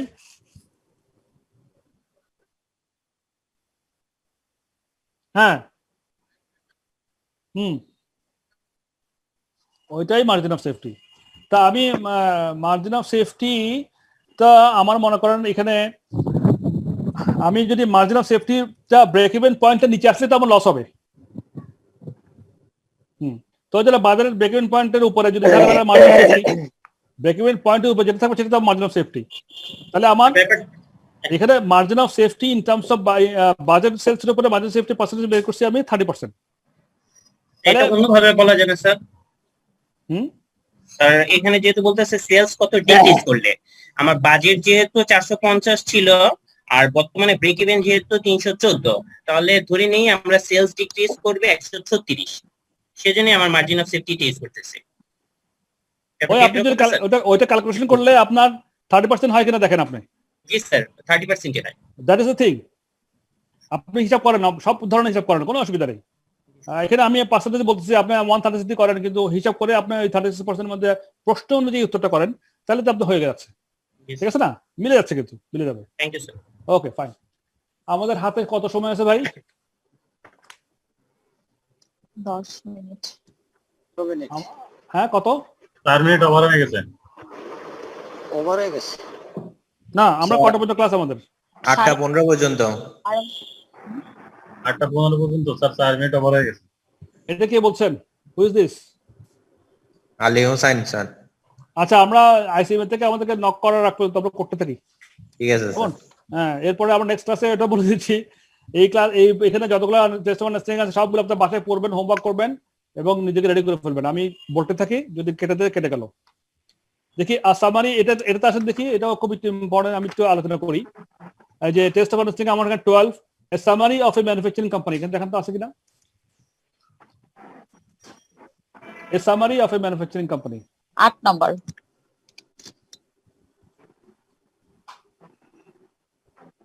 হ্যাঁ এটা গুড। আমি তো খুব মজা পাচ্ছি আসলে, মানে যেটা বলছি আপনারা নিয়ে আসতেছেন স্ক্রিনে, ফ্যান্টাস্টিক। দেখেন এখানে বলছে সামারি অফ এটা কি, a summary of A manufacturing companies budgeted profit statement for its next financial year when it expects to be operating at 75% capacity is given below। বলতেছে যে সে বাজেট করছে 75% ক্যাপাসিটির উপরে, তাই না? অপারেটিং এট 75% ক্যাপাসিটির উপরে সে সামারি একটা করে একটা স্টেটমেন্ট সে দিছে। বলতেছে সেলস 9000 ইউনিটস at $32, আর তার মানে এই 9000 ইউনিটটা সেলসের কত ক্যাপাসিটিতে? 75%। স্যার আপনার ক্লাসের সময় শেষ হয়ে গেছে sir. Who is this? Hello sir আপনার ক্লাসের সময় শেষ হয়ে গেছে স্যার। কি আইসিএম থেকে বলছেন? জি স্যার। আচ্ছা মাই ডিয়ার স্টুডেন্টস, এই কোশ্চেনটা আপনারা একটু ভালো মতো পড়েন, এটা খুব ইম্পর্টেন্ট কোশ্চেন। আমার কাছে মনে হয় যে এটা যদি আপনারা ভালো মতো পড়েন বুঝতে পারবেন, না বুঝলে আমাকে বলবেন, আগামী ক্লাসে আমি চেষ্টা করবো ধরতে। কিন্তু আমি এই চ্যাপ্টার 3-তে আমি নেক্সট ক্লাসে চলে যাব। হ্যাঁ, চ্যাপ্টার 3-তে আমি একটা এখানে আমি সময় বেশি দিচ্ছি চ্যাপ্টার 2-তে, কারণ এখানে বোঝার অনেকগুলো পয়েন্ট ছিল যেগুলো আমাদের পরবর্তী ক্লাসে লাগবে। চ্যাপ্টার 3-তে যে ক্লাসে আমি কালকে আগামী ক্লাসে এক ক্লাসে চ্যাপ্টার 3 শেষ করতে চাই, চ্যাপ্টার 4ও তাই। এগুলা এভাবে দ্রুত আগাবো আমরা, চ্যাপ্টার 3-4। পরবর্তীতে 5-6 গিয়ে হয়তো আমার সময় দিতে হবে আপনাদেরকে। বাট এই চ্যাপ্টার 2টা আপনারা পুরো রিভিউ করবেন, যতগুলো টেস্ট অফ আন্ডারস্ট্যান্ডিং আপনার বইতে আপনারা দেখতে পারেন সবগুলো করবেন, লিখে করবেন, সো দ্যাট প্র্যাকটিসটা হয়ে যায় মতো। তাহলে আজকে আমি এখানে শেষ করছি। এই বই যে আমি সামারি দিলাম, এই সামারি ম্যানুফ্যাকচারিং কোম্পানি, এটা আপনারা নিজেরা পুরো বুঝে দেখবেন, আশা করি বুঝতে পারবেন। আর বুঝতে না পারলে আমি তো আছি ইনশাআল্লাহ। কোনো জায়গার পয়েন্টে যদি সমস্যা হয় আমি I will tell you. But আমরা সময় কিন্তু আমাদেরকে যেহেতু খুব দ্রুত চলে যাচ্ছে বুঝাতে, আমি প্রথম চ্যাপ্টারে অনেক সময় দিচ্ছি আপনাদেরকে, বিকজ আপনাদের এখানে আন্ডারস্ট্যান্ডিং অনেকগুলো পয়েন্ট ছিল, ছোট পয়েন্ট ছিল, যেগুলো আমাদের পরবর্তী চ্যাপ্টারে লাগবে। থার্ড চ্যাপ্টারে, ফোর্থ চ্যাপ্টারে কিন্তু আমি একদিন শেষ করার চেষ্টা করতে হবে আমাদেরকে, আদারওয়াইজ কিন্তু আমরা পরে আটকে যেতে পারবো, কারণ সময় করে দেবো অন্যদিকে। সো বি কেয়ারফুল, আপনারা কিন্তু 2 চ্যাপ্টারটা রিভিউ করে পুরোপুরি একদম ওকে করে ফেলেন। ইনশাআল্লাহ ডিসেম্বরে পরীক্ষা দিব, এটা মনের মধ্যে নিয়ে আসেন একদম, এবং পাস করবো, এক চান্সে পাস, একদম কোনো সন্দেহ নেই। স্যার একটা প্রশ্ন করব, তাড়াতাড়ি করেন, সময় তো শেষ, কেটে দিবে এখন। বলেন স্যার আমাদের নেক্সট পরীক্ষা তো অলরেডি শিডিউল দিয়ে দিয়েছে নভেম্বরে, তাইলে এই যে এখন আমরা ক্লাস করছি এটার পরীক্ষাটা কখন দিতে পারবো? নভেম্বরে তো পরীক্ষা হয় না, ডিসেম্বরে হয়। নভেম্বর একটা অলরেডি রুটিন দিয়ে দিয়েছে। আমাদের জুনের এক্সামটা নভেম্বরে হবে জুনের যে পরীক্ষাটা ছিল ওই ডিলেড এক্সাম। আমার মনে হয় না যে আপনারা নভেম্বরে অ্যাপ্লাই করতে পারবেন, কারণ আপনার সেশন শেষ হতে হবে তো। জুন টু ডিসেম্বর সেশন এটা। জি স্যার আমাদের হ্যাঁ স্যার এই আপনি সেশনের আপনি মনে হয় না এলিজিবল হবেন এই নভেম্বর দেওয়ার জন্য। আপনাদের পরীক্ষা হলো জানুয়ারি শেষের দিকে হবে, July to December, January to ওই দিকে হবে, এইদিকে হবে না। জানুয়ারির পরে না স্যার? হ্যাঁ জানুয়ারির ওদিকে ধরেন, জানুয়ারি অথবা ডিসেম্বরে শুরু হবে, জানুয়ারিতে গিয়ে শেষ হবে, এরকম থাকবে। উনি হয়তো আগের হইতে পারে, হয়তো না, আগে হবে না, আগে হবে না, কারণ আমরা অলরেডি ব্যাকলগে পড়ে আগে হবে না। হ্যাঁ আগে হবে না। Okay sir. ভাই আইসিএম থেকে কে কথা বলছিলেন, একটু নামটা বলুন তো ভাইয়া। স্যার আমার নাম আবু তালেব স্যার। আবু তালেব ভাই, তো ফাইন, আপনারা শুনলেন, ভালো হলো।